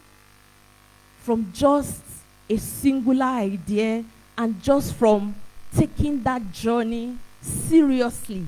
Because I know that I can never go back to GS2 again. I can never go back to university again to say I want to go and do 100 level again. So this game that I am playing, I have to play it very well. like it is the last time I would live my life. That's very inspiring. Thank you. So, Ma, you have the same question. Okay, thank you. Thank you, YTOP Global, for inviting me here. And I welcome every one of us. Thank you for being a part of this program. Okay, to my becoming, well, I'm from a family where the male child is preferred above the girl child, in the sense that it's a royal family, so they believe that after some time, you have to go with your man, and that's your end. And I guess that a part of this rubbed on my dad, despite the fact that he's a Christian. It rubbed on him. And somehow, you know, we get to feel it from his statement, from his actions, from all of that. So while I was a teenager, I told myself I needed to get better. But I didn't know why. I didn't know how. I didn't know how. And that is where the place of God came in. I knew God quite early because I attended a girls-only boarding school, and it's someone that usually comes every Sunday to preach to us and all of that. So I knew that with from where I'm coming from, I needed a bigger way out. I needed a stronger hand to take me out of that shoe, because I saw that almost every female in that my immediate family circle were either selling pepper, palm wine, palm oil, as in no regular graduates, as in no. Even those that attempted to maybe go to school of nursing fell off along the way. So I told myself, when they were having a particular meeting, the ladies were there, and they were having this meeting, and I discovered that none of my aunties had anything to say to a major family meeting. They said, whatever the guy said, that is it. I said, does it mean all of these women had nothing tangible to deliver? I was just a teenager. I was just serving them. You know, when you have to serve a lot of guests in the house. And from that point, I knew that I just had to do something. And that was where it started from. I told myself, anywhere I find myself, any part I find myself, I'm going to get to the peak of it. And the first step I needed to do was I knew I had to go to school, because it was a major disadvantage for all of them. Then going to school was very tough. Every phase was tough. But I made up my mind. I did not allow those things to discourage me. Even at times when you had to be sent out of school for school fee, was not paid on time. You can imagine when you are in a very big school, high-class school, because they wanted a good education for us, so they put us in a good school, but they couldn't afford it at a stretch. So you know when you have to pay in bits and all of that. So all of those things influenced as I grew, and I told myself I was going to be different. No matter what life is throwing at me, I was going to do something differently. So I focused on academics because I discovered I had a strength along that, not because I was a the genius type, but I knew that I had a strength for book reading and all of that. So I picked my reading. Getting first degree was a tug of war. Getting admission was another war, you know. Graduating and all of that. So I just kept telling myself, Nike, you have to keep moving on. You have to avoid repeating what has happened in time past, so that you can help somebody out there. You know, when it comes to helping somebody out there, and I wonder, I've not even helped myself. This thought of helping somebody out there is even coming in. I didn't know there was a bigger work for me to do. So at that point in time, as I was growing, I discovered the flair for reaching out to teenagers to help them see. The earlier you discover where you need to find a solution to yourself, the better. Once you get on track early, you will get it early. Under God, all things being equal, you will just see things gradually falling in place. Not that there won't be ups and downs, but you can get there. Thank you very much, ma'am. Thank you. So you have the same question. All right. Thank you very much. Of the greatest Ife, articulate Ife, I will always call myself the #1 servant leader in Obafemi Awolowo University, because by virtue of the fact that I'm the president of the student union, I'm obviously serving a lot of students, in fact, over myself. So, and I would like to appreciate YTOP for giving me this opportunity to be here. He was one of the persons that, I told of my ambition far back as 3 or 4 years ago, when I had the intention to run for the Student Union President. And I would say that you have actually done a very, very bad thing to me today, because I don't know why you'll be putting me with my lecturers, to come speak. But I will quickly do justice briefly to the question, and I'll make it as relatable as possible, because I'm also a student just like you are. My journey to becoming obviously started from my secondary school days. I'll put it that way. And I actually put it into two ways, journey to making money for myself and journey to taking up leadership positions. I know the other two panelists have spoken about family and family. I don't want to go that way, but I'll also say that the fact that I am from a broken home, my mom and dad separated far back in 2006, had already, put me in a difficult position, to look for ways to fend for myself. So immediately I was done with secondary school, I actually went to teach in one of the biggest secondary schools in Ibadan then. For those that are in Ibadan, I would not want to mention the name. So I was the least degree holder in that school with my SSC certificate, obviously. But because of the fact that I know what I wanted and I know where I was going, I eventually became the vice principal administration in that school, despite the fact that I was holding an SSC certificate. So this, it was just that I knew that, okay, if I don't do well in this part, in this position that being a teacher in that school at that point in time, I might not eventually get a raise in my salary, because I was paid 6,750. I'm not going to mistake it. That was my first payment before it was eventually, increased when they saw the work rate and all of that. So I tried gaining admission. My preferred choice initially was Ahmadu Bello University, but as God will have it, I'm here in OAU. So my first day on this campus, the first day I would step foot on this campus in 2018, if I'm not mistaken, we took bus. Then bus was still 13 naira now. We took bus, got to bus stop, and I said it that if the union is going to be reinstated before I graduate, I will obviously become the president, because then there was no student union. And ever since then, ever since I had that intention in me, everything I've been doing on this campus has been towards this particular position that I am.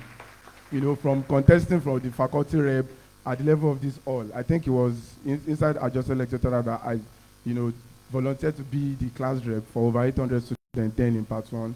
I won. I took up position in YTOP, this current organization, YTOP Global, did Hot Prize, OAU, volunteered with the Red Cross, do a lot of things. I even sold egg because I wanted to network, know more people, because I had phobia for females then in part one. So the only way I can get close to girls was to actually bring a service to them. And I know girls like eggs then. So I sold eggs. So selling eggs took me to maintenance, took me to malls, took me to a lot of places, just to connect with more girls. Because at the end of the day, whenever you need them, whenever you need something, girls will take your matter on their heads better than the guys. It's obvious. So then I did a lot of things, volunteered with a lot of things, even contested for my faculty president and eventually won. And that alone, puts me in that position to be able to, contest for the Great Ife Student Union. And as God will have it, we won, and we've been trying our best to make sure that we serve the students and represent them in the best capacity that we can. Thank you very much. You are going again. Thank you very much. I think that's a very powerful journey of yours. So the next question is, what are some common misconceptions or challenges young people face when it comes to personal discovery, when it comes to understanding who you are, the self-awareness? So what do you think are the common challenges faced by young people? All right, thank you very much for that question. As I said earlier, all questions directed at me, I'll make it personal, so that we can relate, because I'm a student too. Yeah. So the first challenge I would say was the one I faced when I was contesting, and that was doubt. Self-doubt and doubt from people that were supposed to even believe in me. Then it was said to a lot of persons that I don't think he has the capacity to, lead over 30,000 students. Because he served in the faculty does not mean he can handle 30,000 student affairs, There were a lot of doubts.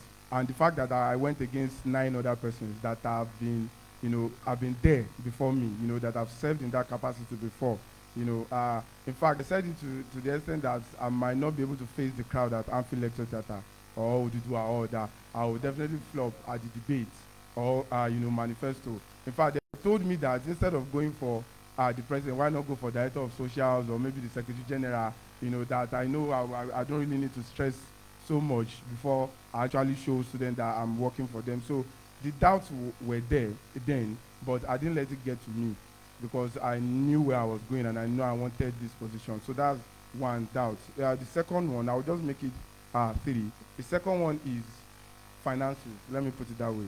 If you are going to discover yourself and you don't have the money or you don't have the resources, I don't want to make it money now because there are a lot of resources that you need to actually discover yourself aside from money. You need resource persons like mentors, leaders, people like YTOP.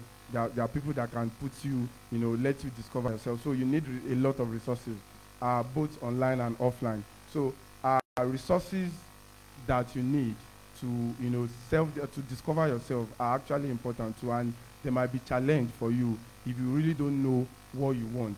While I was learning e-commerce with IK, one of the past presidents in our house we have, where I was learning e-commerce from him, and the first thing he told me was, what is the niche that you feel like you would excel in? Because we have different branches of e-commerce. So I told him that, I just want the one that will give me money.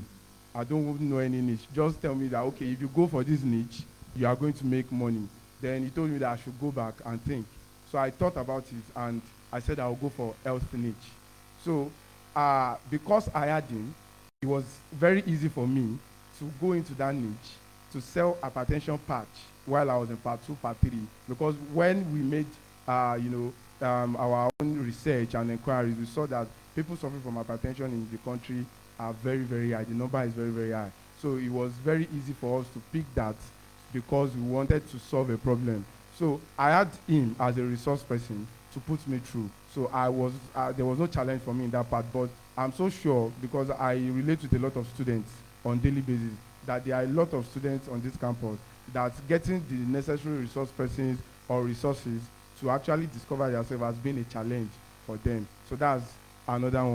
And number 2 is balancing your, the third one is balancing your schedules. You are primarily a student, as my mommy will always tell me. The day I went to tell her that I wanted to contest, she told me that, and I said I wanted to cross from animal science because the news our senior colleagues had told us then was, ANS, when you are in ANS, you have to read squarely, you don't combine anything with your department and all that. So I listened to all of these things and I was already scared that I don't want to have extra year, so it's best for me to just cross to another department. So I went to meet her and I told her that, I want to cross because I want to graduate. It will not make sense that you see your student union president again next year, coming back to write some courses you get. So she told me that, Femi, you are primarily a student before any other thing. So she told me that the only thing I need is know how to balance my schedules. Okay, I want to meet with the vice chancellor today. I want to go to Abuja tomorrow, go to this place.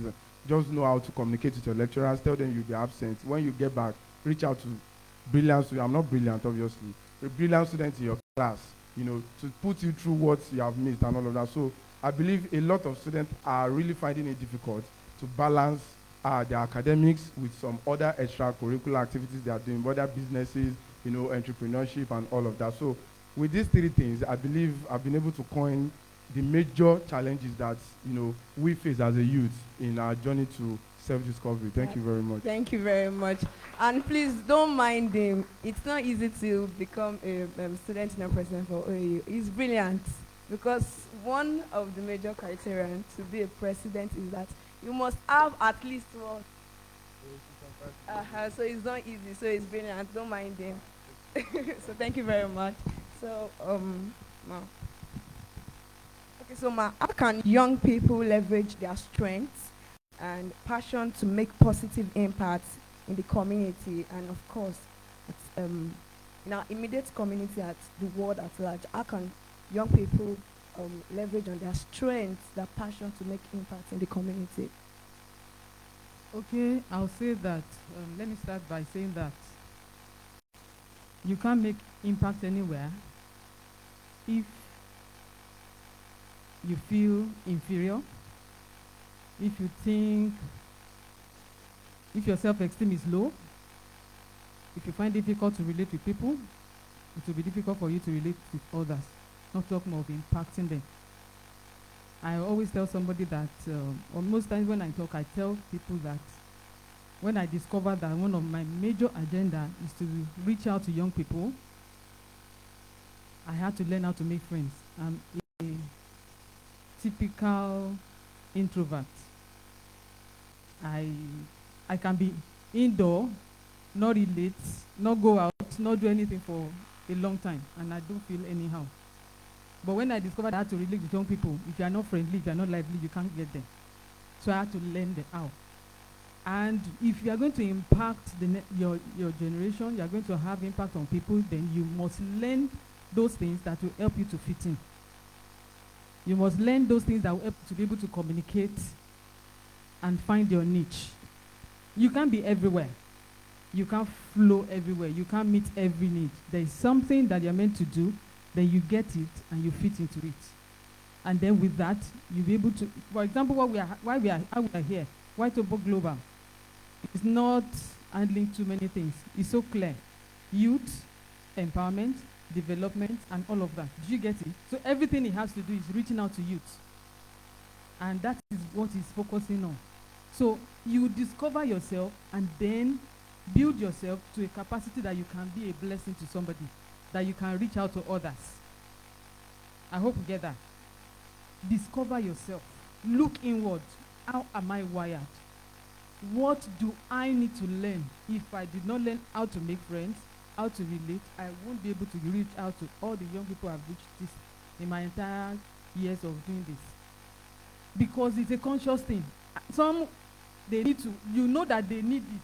They need that thing. They will come. It's until I call, you need to see me. We need to talk. And then we start flowing. And they tell you that they have been longing to be able to discuss such or looking for somebody to just even hear. So for you to be able to reach out to somebody, for you to be able to be a blessing in your generation, for you to be able to do what you are wired to do, discover yourself, find your niche, and be ready to launch out along that path. Yeah, thank you. Thank you very much, Ma. So yeah. So Ma, I follow you a lot, so I know that you always talk about mentors, how you are grateful for this and that. So this question is, what role do mentorship and networking play in helping young people unlock their potential? And do you have any tips for finding mentors and building with professional relationships? Thank you so much for that question. Yeah. So answering the first part, I would say there are some battles actually that, of course, God is in the picture, but there are some battles that you cannot fight on your own. You need people that have gone ahead of you. Sometimes in 2020, I wanted to get a machine for my company, I think running in some millions of naira. And you know, this mentor came, Sato, I can get this machine for you. I know that when somebody is talking with so much energy, you'll be like, oh yeah. And that was how I sent the money to him. 1 month. Sato, they've not finished processing that machine. No, you need to add some more money. I said, sir, you know I'm still hustling. It's not easy. He said, I know. God will provide. I will have helped you, but me, I don't have money. I said, 2 months went by. My money was still there. I had to go and call my mentor. I told my parents, because I need that money for production. And 2 weeks just after I informed my mentors, my parents, that money came out. What am I saying in essence? There are some battles in business because there's a mentor that I have that is close to one of the top police officials. or whatever they call them, soldiers. And he called that man and said, "Eba misbehave. Ele mashele o." So what am I saying? You need people that have gone ahead of you. And mentorship, I will always say, is divided into 4. I'm not teaching a master class, please, but it's divided into 4.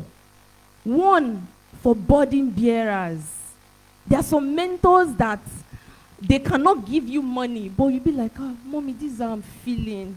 And they will advise you, they will pet you, they will rub your back.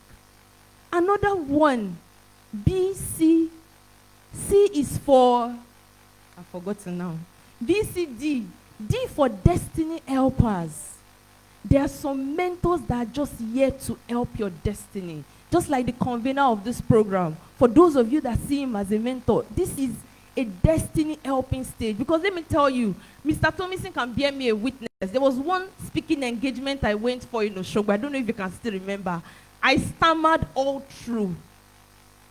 I don't know if you can remember. I stammered all through that speaking engagement. And I got home and I cried. And I said, no. The way I'm seeing my future, I might be local in Oshogbo, but I'm looking at a global future. I need to work on myself. I need to equip myself. I need to read books. I need to learn. There are some people that come into your life and they are just destiny helpers. Some people come into your life, see for connectors. Some mentors are connectors. I have a mentor, I don't know how many of us know Baby Foods. And when I want to supply there was a supermarket I've been trying to enter for a long time. I think that was Ace Supermarket or so. And she just picked, mommy, you are trying to enter Ace. She just picked her phone. She called. And the next week, they sent an order of maybe 2 million naira of our product. That was then, in maybe 2022 or so. There are some mentors that are connectors. So you need to identify where everybody falls in your life. Not everybody can give you money, because even me, I need money. Everybody needs money for something. So just identify where everybody falls in your life. Are there people that bear your burden? Are there people that will just connect you to opportunities? You want to talk to, somebody was telling me one time that if I want to talk to the president of this country and I don't have maybe a link or 3 or 4 links that I can call, that means my network never strong yet. So some people, they are just connectors. You want to do something in OAU, who can you call? You want to do something in Unioshu, who can you call? You have a business idea and you want to meet maybe somebody in Osun State, in Oshogbo, the governor, who can you call? And now, mentorship can be online or it can be physical. But now, that mentorship, how do you make sure you are positioned for it? That is what we are here for, your journey to becoming. Nobody wants to invest in somebody that they did not perceive value from. If you are coming to eat and eat and eat and sap from somebody, they will not want to be close to you. But you ask yourself, what exactly am I doing? That was why I was so impressed with the lady that sells journal. If she wants to get a mentor, she can, because she's doing something. There is proof. There is receipt already of something she's doing. So make sure you are doing something. I went to pitch at a conference they had in Oshogbo, it was 2021. And that was where I met Baby Foods. I said, mommy, you're motivating me. I went online, I went to post it. I met a billionaire today. And she saw the post and she said, come to my office. And that was how we became close. Nothing else. So do something, no matter how small. I always say it, even if it's pepper you are selling, even if it's tomato, onions. There's a woman in Lagos, what she does is moi moi. And the former president of the US invited her to the White House to come and do what? To come and make meme. Does it make sense? Meme tamara ni 100 naira, 200 naira, and we buy. So,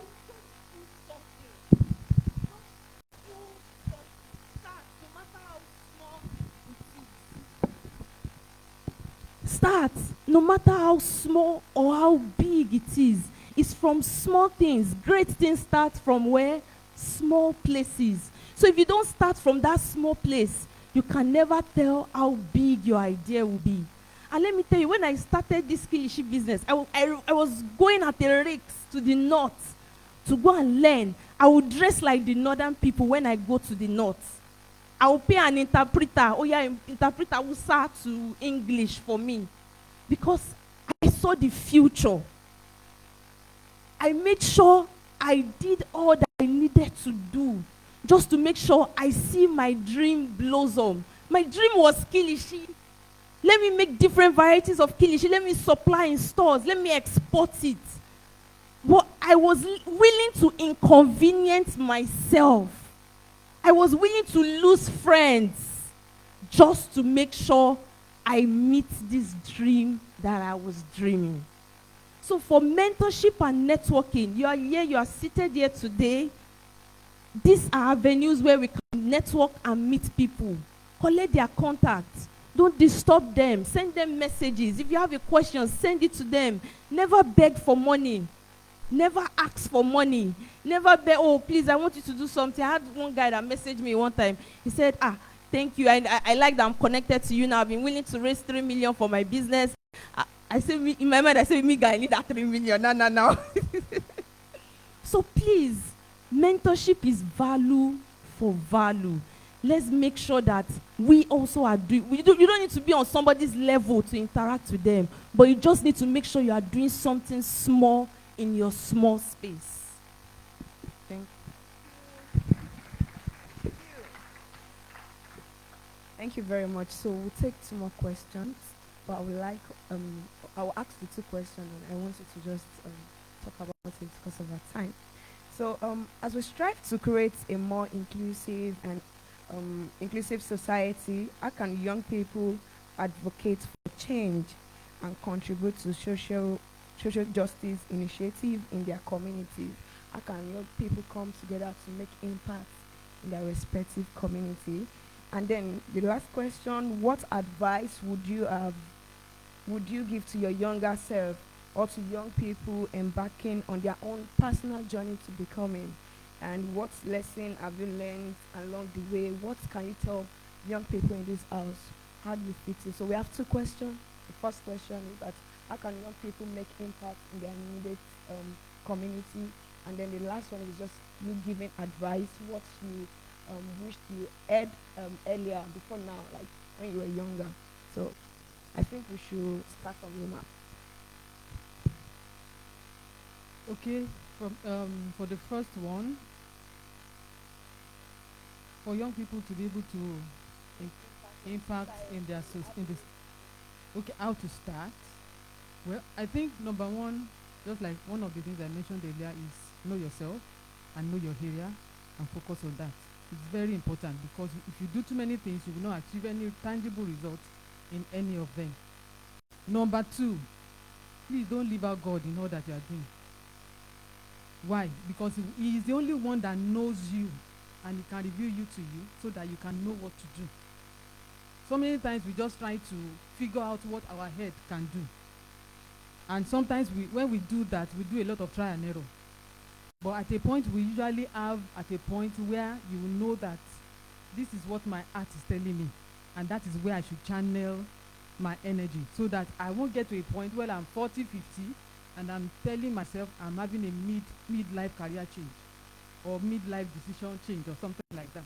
We have a lot of that happening when we have missed the initial part. That's why you need to know what you want to do. Be convinced that God wants you to go that path, because you can't remove the God factor. Whether you're a Christian or a Muslim, you can't remove that God factor. It will inspire you, and then it will channel you to who to meet. It will help you a lot, and then it will help you to be focused.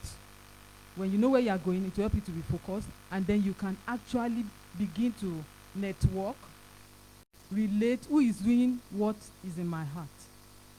How can I learn from them? Because if you jump into water without knowing how to swim, the water might drown you, or you get carried away. So you learn from those that are already along that line, then you take one step after the other. if you want to become big one day, I always tell people I started my outreach to young people from the church. When they need people to stay with the teenagers, I just volunteer. That was how I started. I just kept volunteering when we need to reach out to school and all of that. And I discovered the passion to speak with them, flow with them, gist with them was increasing. And I was able to influence them positively. So I knew that it's a clear direction. So that is one of the things to do. Follow your heart, pray about it, and keep working and learning from those that know at least a little more than you, so that you can get better on a daily basis. And then my parting note is that nothing is big enough to limit you. I have discovered that nothing is big enough to limit you once you don't limit yourself. Once you don't allow your mindset to hold you down. No, we have a lot of things that we battle with. Oh, you can't achieve this. Oh, you can't go this far. Oh, this is the background. This is what your background is like. You know, all those limiting things, they all set themselves as obstacles. If you don't break out of it by the help of God, you will just stay there. And one might be there till 40, 50, 60, and you are now discovering, how do I move from here? Oh, I've wasted so many years. So please, I pray we will not have regret in our later lives in Jesus' name. Thank you very much. Yes, so you got the question here. The first one is, how can young people create change, make impact in the society? I mean, sustainable one. And then the last question is, just give a parting word. What do you think you would have appreciated if you had the information a long time ago, not just. Thank you very much for that question. So very quickly, I'll start by saying that Dr. Jamie has done justice to the question, and I will just build upon everything she has said. So the first thing is actually finding your niche, which is obviously knowing yourself. You know, what do you want to do for yourself? Some people gained admission into this university to have a first class, and that's all. While we have some people that came to have a first class and network. While we have some people that came to just have a degree, just the certificate, and do and you make most of the time they spend on campus. You get. So, and even though I have the strong belief that federal institutions, or let me say higher institutions, whether private or federal or public, is not just for the certificate alone. It's for you to build the right network, right connection that would eventually, work for you whenever you are done in school. So find your niche. 2 is volunteer. Like, just volunteer. If you really want to make change and you want to make an impact, like a sustainable impact, you can't just do it from the corner of your room or in your hostel, or from going to library, or from just having few talks with your friends. You have to volunteer, get involved in some organizations that will put you there, so that you can also be in charge and make change. Organizations like YTOP, Hot Prize, JCI, ISEC, and all these organizations, we have them on campus. I know all their directors, and if you want to connect with them, you can always reach out to me. These organizations will put you in that space where you can actually bring that change or make that impact that you really feel you can, make. So after finding your niche and you volunteer, the next thing is to, build upon what you might have learnt while you were volunteering. Because one thing I would always say is that whenever we volunteer, we have 2 categories of people that volunteer. Some people volunteer because they actually want to make the change, while some people volunteer because they want to pack certificates, so that whenever you're talking about them, you have the certificate of this, certificate of that, and all of that. But volunteering is beyond the certificate. You really need to learn also while you are volunteering, so that by the time you are done volunteering or you are done in school, you can put 1 or 2 things together that you've been able to learn while you were volunteering and use it for your own good, to make your own impact and to make your own change. So I think with this, you would be on the right track, to actually, make change and also build an impact while you are a student and even when you are outside campus. So my parting word, which I think you said something, or the part of the question you said was, is there anything we feel like if we knew then, it would have, better structured our position. And so I think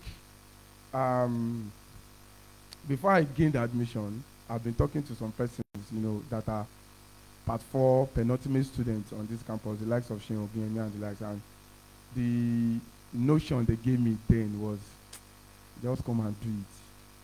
When you are done, you have a lot of things that you can offer, even without your certificate and all. So I already put that in my mind. So when I gained admission and we started, a faculty of agri, compulsorily you have to do White House courses. So then I felt like when my guy with the part 4 had already told me that I don't need to stress myself, just do what I can do, get my certificate. So I don't need to stress myself, for real. So I was busy looking for ways to, make money and all of that. I even missed my CHM exam in part 1 because I traveled to Lagos, to go and also. So I missed the test, hoping that I will cover up in the exam, and I think I had 38 at the end of the day. So I had a carryover in my part 1 days. I mean, I was CHM 101, and it was a 4-unit course. So that already affected my CGPA, and that was because I felt like, I make I just graduate now. I need the money more than I. So if I'm not saying Ogunyemi was a bad influence to me. Obviously, no.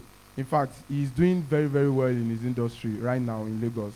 And we still talk. Anytime I want to host any event on campus, I will always reach out to him because he's a resource person to me.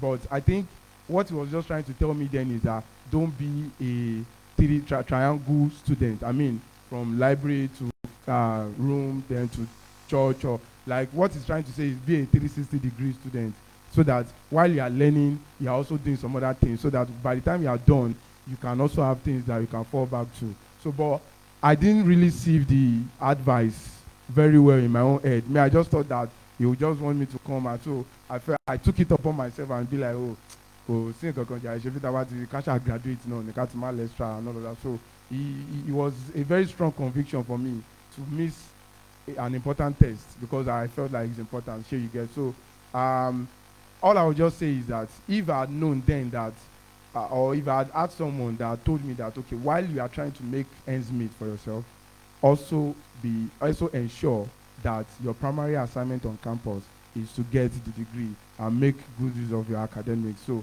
I believe most of us, or some of us here, might have made the same mistake too. So I'm here telling you that I've made that mistake. I witnessed this firsthand. I failed my CHM 101. I wrote it again with the next part, which was actually not an LD thing for me, but I did it and I passed it. But it's an experience that I will never want to pass through again. So I'm telling you here now that your academics is important, and in anything you are doing, whether you are volunteering, you want to be a campus ambassador, you want to do this and that, your academics is of topmost priority. Thank you very much.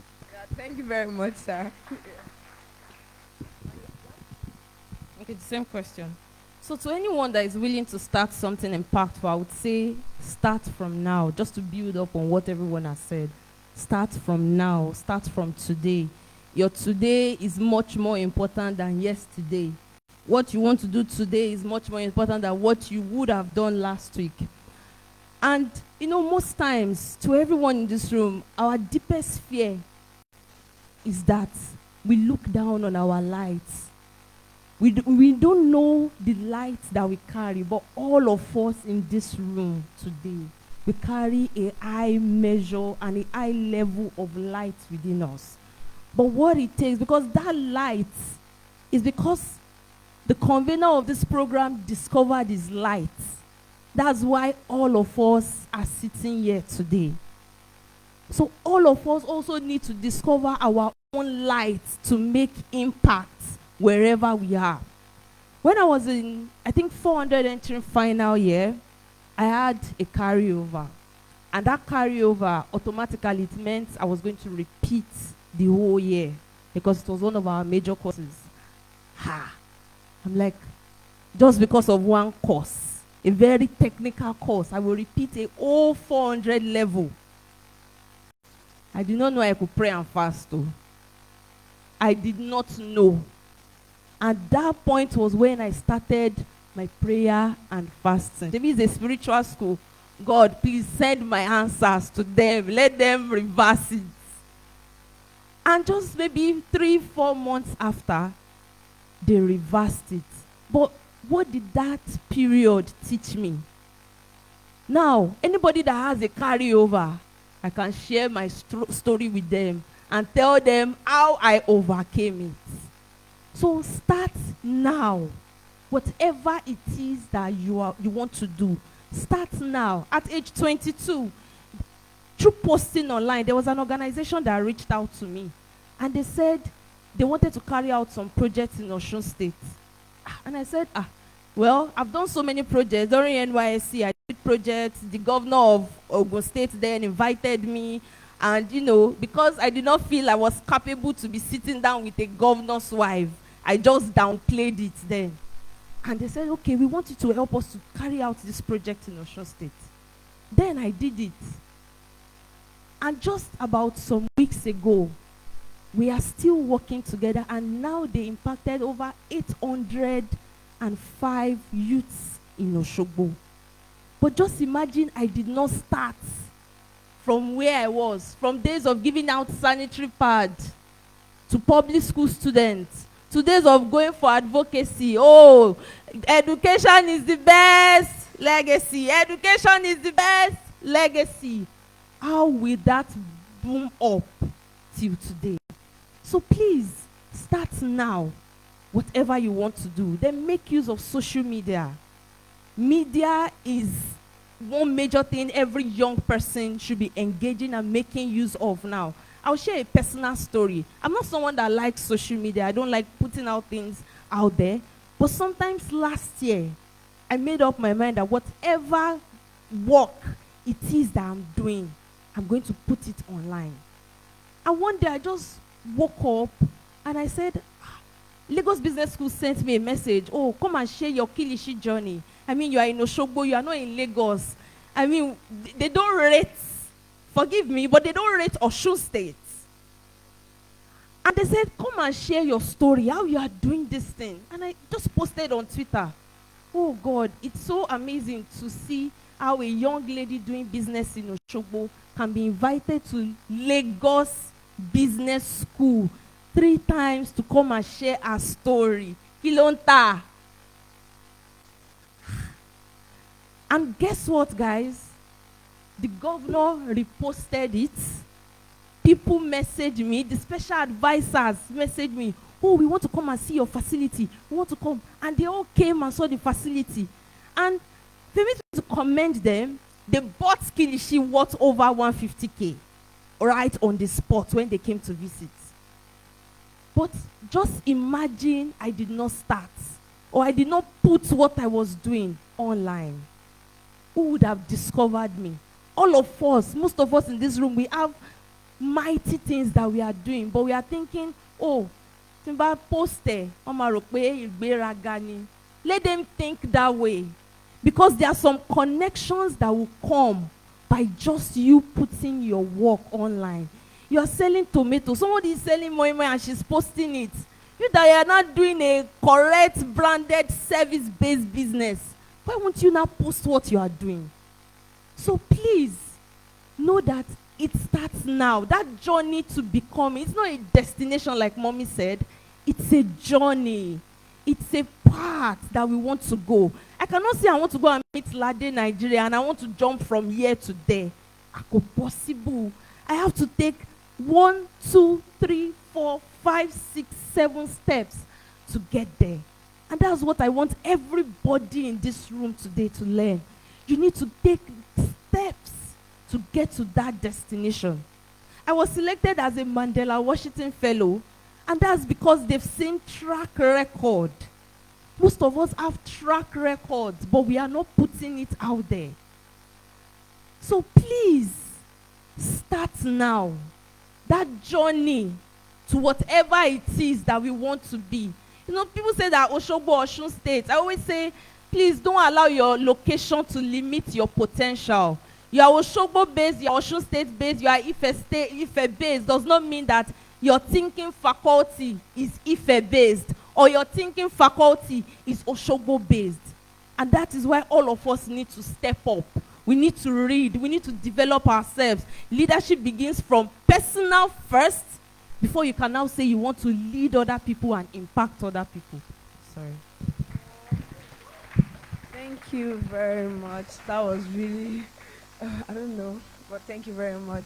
So with this, we've come to the end of this panel session, and I hope that you are going to connect with these people. Have Mr. President's number. You get why? Oh. Election is just very soon. Have doctor's number. You get why? Oh. And my leader, you must have a number. So please feel free to connect with our panelists. So thank you. Thank you all for having us. Thank you. Thank you very much. Let's put yours together for the panelists once again. Right, please, I want you guys to do it. We would like to take pictures in front here with the convener of the event. All right, Mr. Ekundayo, please come forward here. All right, I want you guys, where are the media guys? Okay, yeah. Please help us with that. He said you should collect their numbers now. Most of the pictures they use for the advert of this event, these are the official pictures on LinkedIn, I think. Yeah, so when you search for their names, you see the pictures there already, and you can connect with them. Somebody you want to call, you are looking for mentor. You now use sticker to start message with him on WhatsApp. Oh, it's ready. I'm not serious. Rubbish. All right.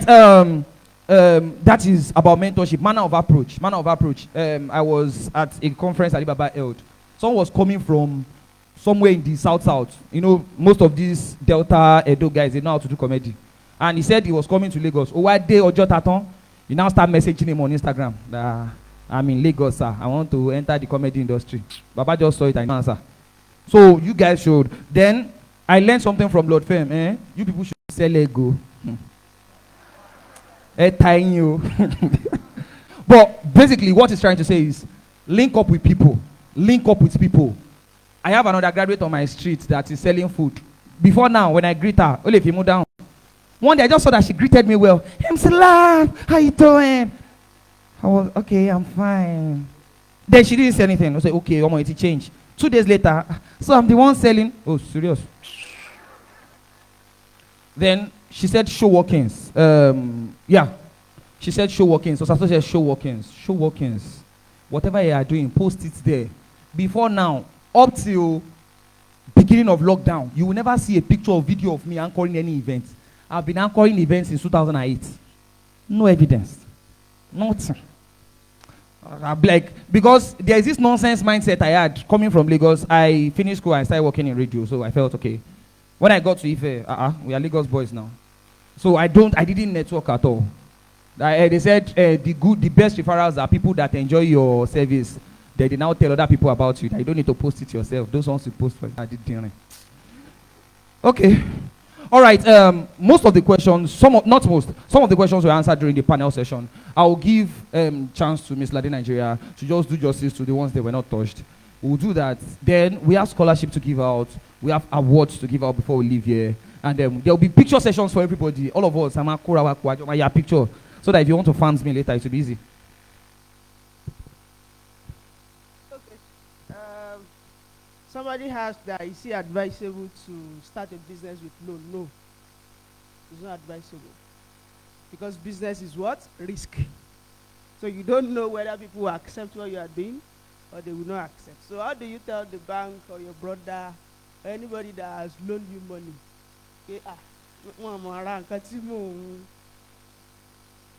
so I think for me, any young person that wants to do something, money is not the first thing. I was telling someone earlier today that with this age of social media, the stress is little. A lot of you, just like Osato said, we are doing so many wonderful things. But the problem is we don't know how to project it to the world. You know, all these big sales I have made was from social media. I don't know anybody. My parents don't know anybody. The mighty was saying they messaged me himself on Facebook. It was just like a dream. Yeah, what if I me was that was what I said. You know, so I think now all of you here, if you know you want to do business, because business is not for everyone, go and master the art of storytelling. People like it. I'm a graduate of OAU. When I was there, I was wearing cherry clothes. I did not have money to But now I have been able to think deep and I could come up with this. Everybody will associate with you now. You know, it is easy now. So if you have any idea in you, money is not. If you have people that can invest in you, fine. But if you are waiting or you are stopping because you don't have money, you won't even do anything. Okay, so let me give you this instance. You know how to do something. Let's say clothing. You can tailor clothes and all. And in your mind, you think maybe you are looking at the likes of what's this girl that you are looking at those are your motivators. Now you are depressed in your room because why am I not Vicky James? I cannot start. If my brand is not as standard as this professor whatever would not buy. No. Start little. But when you are starting little, start well. Are you getting it now? When I started shoemaking, I did not have a machine to myself. You know, but I was lucky to meet people that said, okay, if you are starting at this age, don't just start like the regular. What you can use to project yourself now is branding, packaging. What did I do? I went to go and brand 10 amper bags, just 10 pieces. And when you get to Instagram, Facebook, all the branding, printing brands, they will tell you their minimum quantity is 100, is 50. You now wonder, where do you gather that kind of money? Somebody told me there are some brands around that will make 10 for you. 10 pieces. 10 pieces. So by the time I share the story online with the branding, the amper bag, in fact, I started the advertisement with my picture, me holding the amper bag. It was easy. Like, you know, but it was easy for, the names that I did not imagine to associate with it. So, if you don't have anybody that can give you money, you can acquire money yourself. Once you start receiving orders, it's low. Once you start receiving orders, there's no possible you would gain. There will be profits.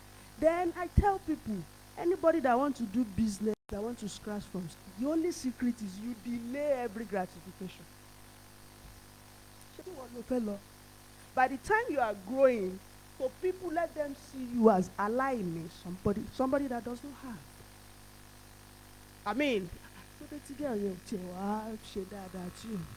But you are delaying so many things. Even as I am now, I will only attend to things that will add value to you. I wasn't strong. I was telling him when we were coming that I will be here if I see somebody that will drive. He said, no problem, I will come.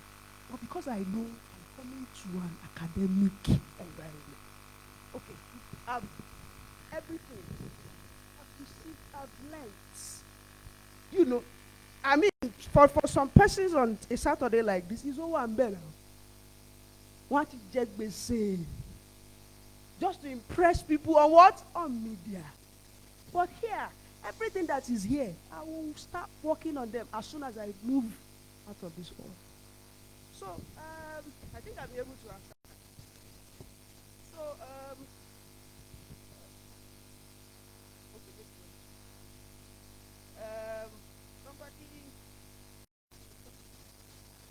somebody has that.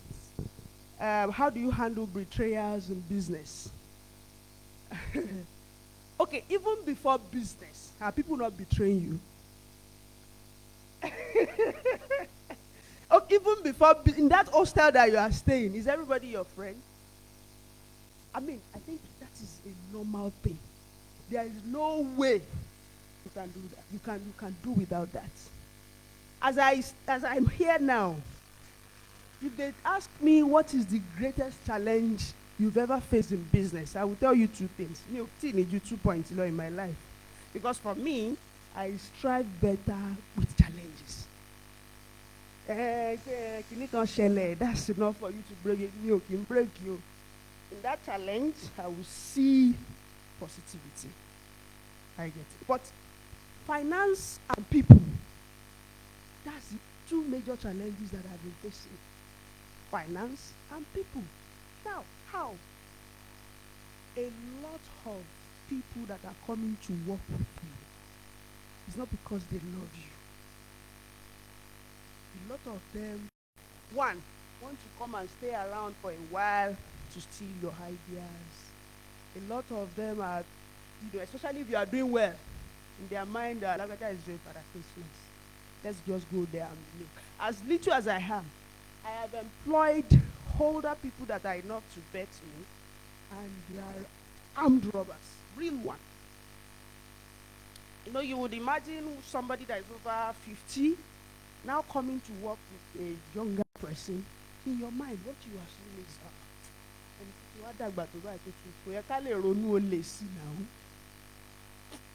that man used to come from Ilorin every week. By the time he's going on Fridays, he will have produced shoes with my materials.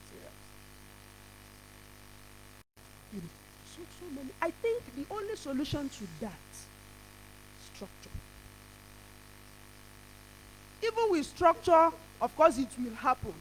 But as a business person, have it at the back of your mind that it will be Omama Shende. Go and ask Dangote, go and ask the president, the Tinubu of Nigeria. But you have to grow capacity to a level where those things will be little, they won't be significant to your growth. I don't know if you are getting it. So it won't really affect your business when you have good structure and personally you are building capacity. It's because of our time. I have so many experiences on that.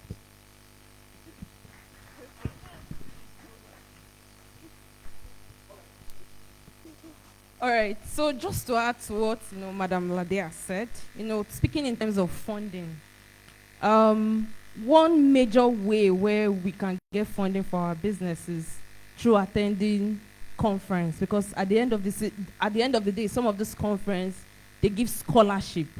And another major way that I'm always an advocate for is applying for grant opportunities. During COVID, I won my first grant of 20,000 naira from an organization in Lagos. And I have kept on improving till I won my last grant in dollar. That was December. So I have two platforms where you can get these opportunities. Number one is MSME Africa. You can get grant opportunities, you can get scholarship opportunities. And number two is opportunity decks. There are several of them, but sleep on this page and maximize the opportunities that are there. Now, sometimes I wish I could go back to under 25, because most of these real and big opportunities are for people that are under 25. I met a guy on Twitter, I don't know if he's in the room, he's under 25, he's a student of OAU, and I've told him we are going to start something together. So please, maximize these pages to get opportunity. And for structure, you are the first structure in your business. Know something about accounting, download Bumper on your phone to get your accounts right. Know something about each department of your organization before you now say you want to give it out to other people to handle for you. Thank you very much. I know these people, they still want to give more. You see, this is what I'll tell you. This is what I'll advise you. Connect with them on LinkedIn. Connect with them. Reach out to these people. Tabadrosi by the next week. All right, very fast. We have people of note that I would like to appreciate. Everybody here, we are all people of note. But then I'll hand over the mic to the convener of the event. I am trying to raise time for the sake of some of our speakers that still have commitments elsewhere. All right, I'm going to be handing over the microphone to them now. Do justice to that. All right, thank you very much. Thank you very much for sitting. It's been a long journey. Right now, I just want to combine 5 things together so we can get it all done. When we started this thought of this conference, I had in my mind that I want to give scholarship to students because I've always wanted to do it. But this time around, we'll be giving scholarship to at least 10 students. And Yes, I know some people might be like, say, now so money plenty, no. Instead of them dropping out of school, or instead of them doing something else, it's better we support them in our little ways. So I will not be calling any amount that we are giving them, we'll just call them how to at least, because if I don't do it and I do low key, people might not believe they have evidence because some people that have supported us. So permit me to just mention them and just walk out and just come around there. All right, so Miriam Adekunle, can you please come out? All right, Fola Shade, can you please come out? Faith Ori Labawaye. Titi Lokwe Ajayi, Oluwadam Lola. All of you that you know that you got scholarship, please come around. And all of them got scholarship because they volunteered from this program and they share their problem. I don't know them, I don't enter their DM for anything. But we made it known to everybody that what are the basic problem that you're facing. And please come around, let me just take a picture with you. While we take the picture, please, I have a point, just 1 minute for us to just present while we take the picture.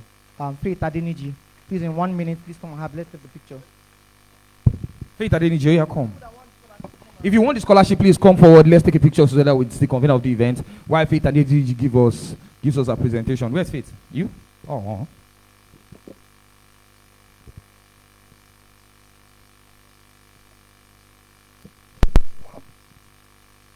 Oh my God. Hello everyone. Good evening. It's been an awesome day, I must tell the truth. And then the panelist session, oh my God, I was wowed by all the panelists. Is it Miss or Mrs. Osato? You did really well. You all did really well, I must actually say. So now I want to do something. I have a spoken word presentation, and then I'm going to be using myself because before now, I was not this kind of a person. I wouldn't say I have become, but I know that I am not how I used to be again. And then if I will be doing that, do not just picture me alone. Picture those people that have spoken as well. Picture Mrs. Osato. Picture others as well. Picture how they started. Picture where they are right now. So the title of my spoken word is The Becoming, the Young Me. I really hope you're going to enjoy it.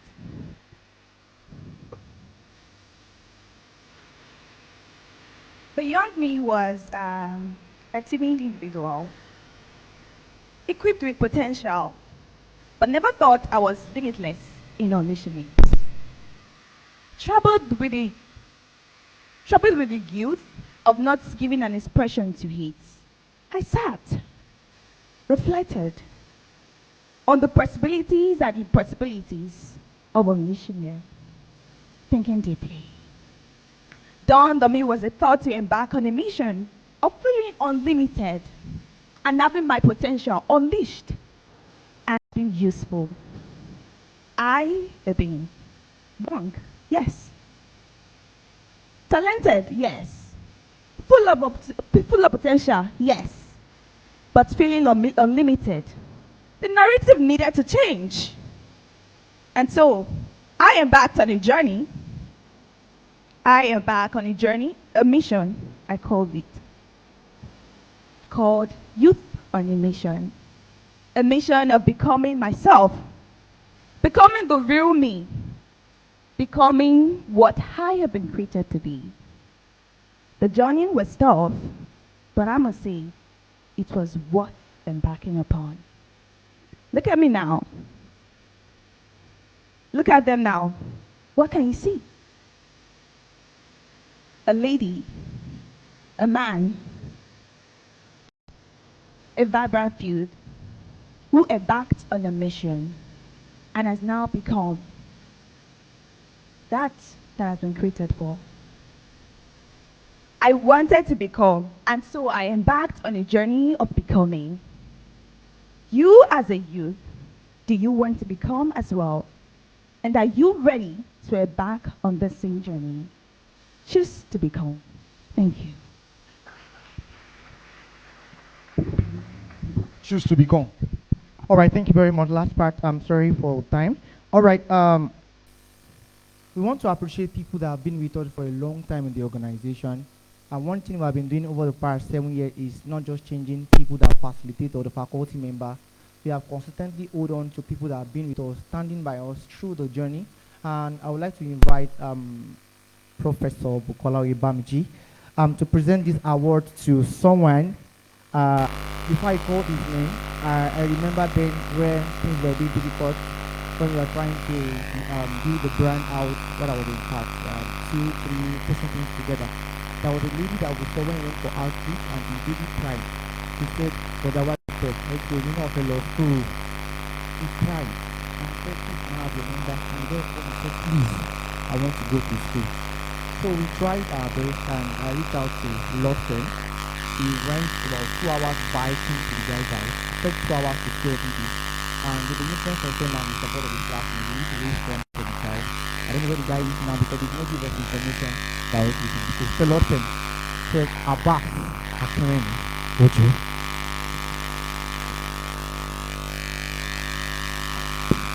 All right, the sticky note will be passed around now. I want you guys to write your feedback about this event. It will be used to make 3.0 a better one. I want you to please be honest about what you write. Thank you very much. The sticky notes will be passed around. All right.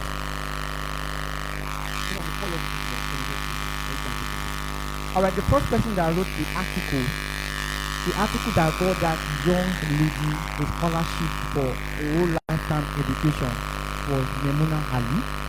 And unfortunately, the family said they would not allow the baby to leave himself to another town for continual education. But we tried our best. And there is a school that promised that it's full lifetime education, but the family said they won't allow us to continue with the baby. But we tried our best by supporting in our financial capacity. You can remember Memuna Ali. Thank you very much.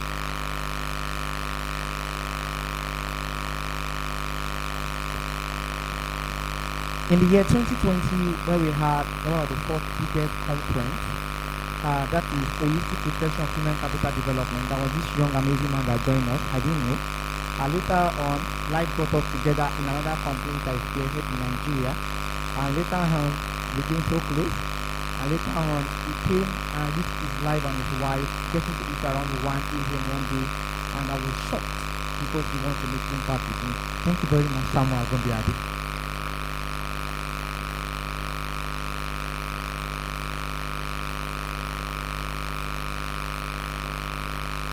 All right. In the year 2021, I had a program here at the Faculty of Agriculture. I call it Hangout with YTOP, to reorientate people in agriculture about what agriculture entails in the larger scale. I had about 120 students that participated. I took them to 1 year internship and I showed them to various aspects of agriculture. And they joined me in the YTOP Global. Among all of them, one person stood out and he stood with me today and is not handling the media that you are seeing. It is shock for me. Alaji John Abielu.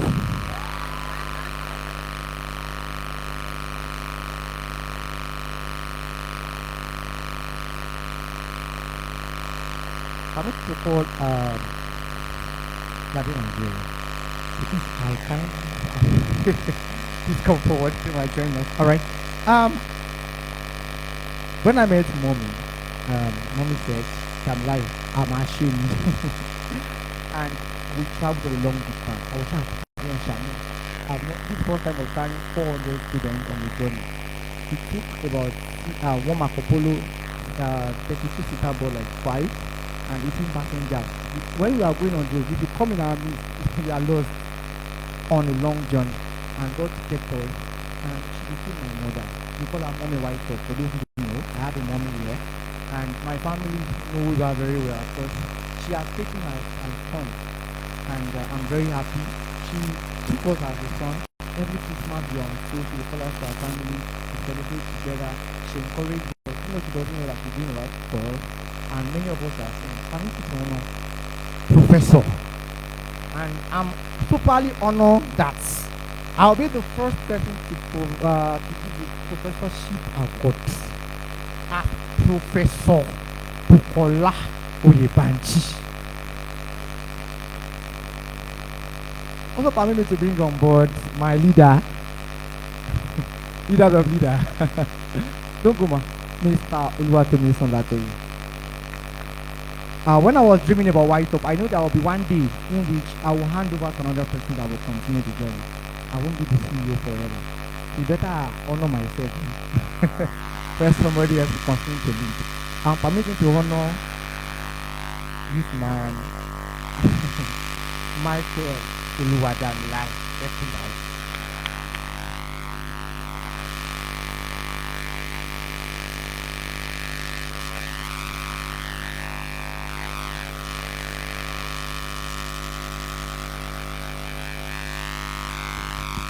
All I will do is take pictures together. Now, since Ekundaya has decided to award himself, and I award the first part of this event and the second one, it's not to do. I want to award myself as the official master of ceremony for this event. Hope you guys had fun while we were at it. Please put yours together for me too, more try. I'm awarding myself. My name is Michael too, so thank you all very much.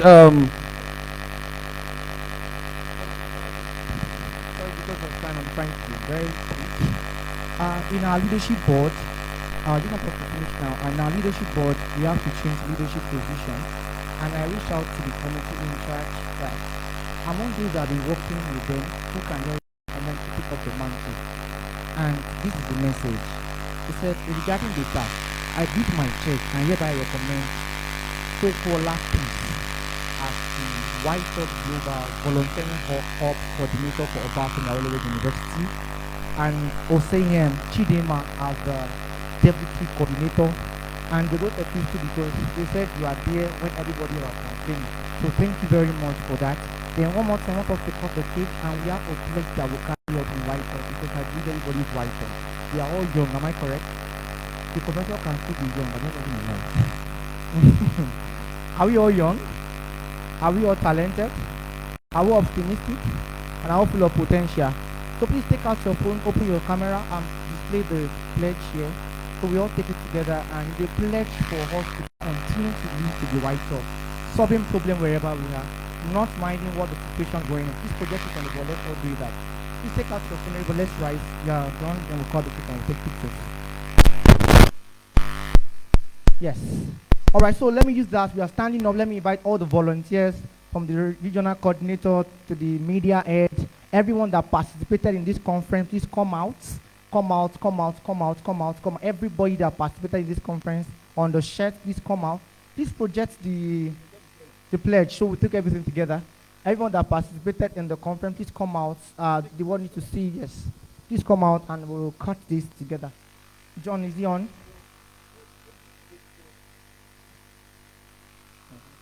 All right, so this is the YTOP pledge. Please take your phone. We want to, it's a confession, it's not too long. We'll just take the few parts of it and we'll take it together. Please, are we ready?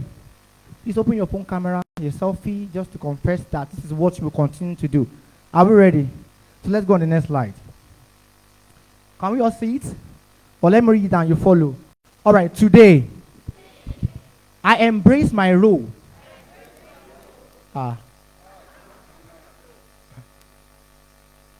All right. Today, I embrace my role as a catalyst for positive change, igniting art with love and compassion. I stand tall as a beacon of hope, lighting the ways of order. I am on a mission to make a lasting impact on the world, fearlessly stepping into the unknown, create a transformative journey that leave a profound mark on humanity. My talent, my abilities, defined, gifts, entrusted to me by God to make the world better for all. I commit to nurturing them with unwavering dedication and unwrapping the fullness of my potential. I boldly claim my destiny as a force of transformation, leaving footprints of change wherever I go. Challenges are stepping stones to my greatness, and I will face them fearlessly, knowing they hold the key to my future. I welcome obstacle as opportunity for growth and learning. As a global voice, I unite with others in this YTOP Global family, reaching nations with love, unity, and purpose. Together, we are unstoppable force of change. Each day, I celebrate my progress. For even the smallest step lead to greatness.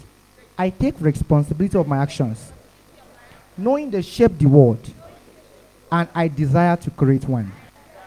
I'm a global impactor, a soul on fire, carrying the torch of transformation, illuminating the path for a better world. So help me God. Thank you very much. Let me invite the prof to... All right, let's take pictures with the cake. Oh, everybody come. Everybody ni. Emma boy. Gbogbo yin tẹ́ wà níwájú. Emma boy. Emma boy. All right, if I now pitch for everybody, I allow everybody pitch, and I don't pitch myself. Èmi mo lose. If you want to reach out to me to anchor your event or anything of such, yes, my phone number 08090573318. I'll call it again. 08090573318. On across all social media platforms, my name is MC Laff CFR. Together, MCLAFF CFR. Across all platforms. You say what? All right.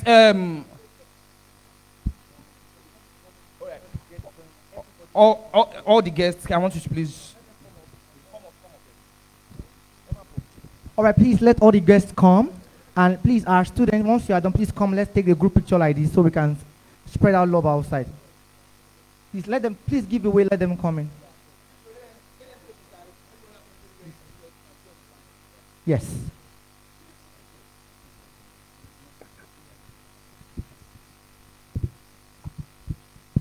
So this is how we're going to go about it.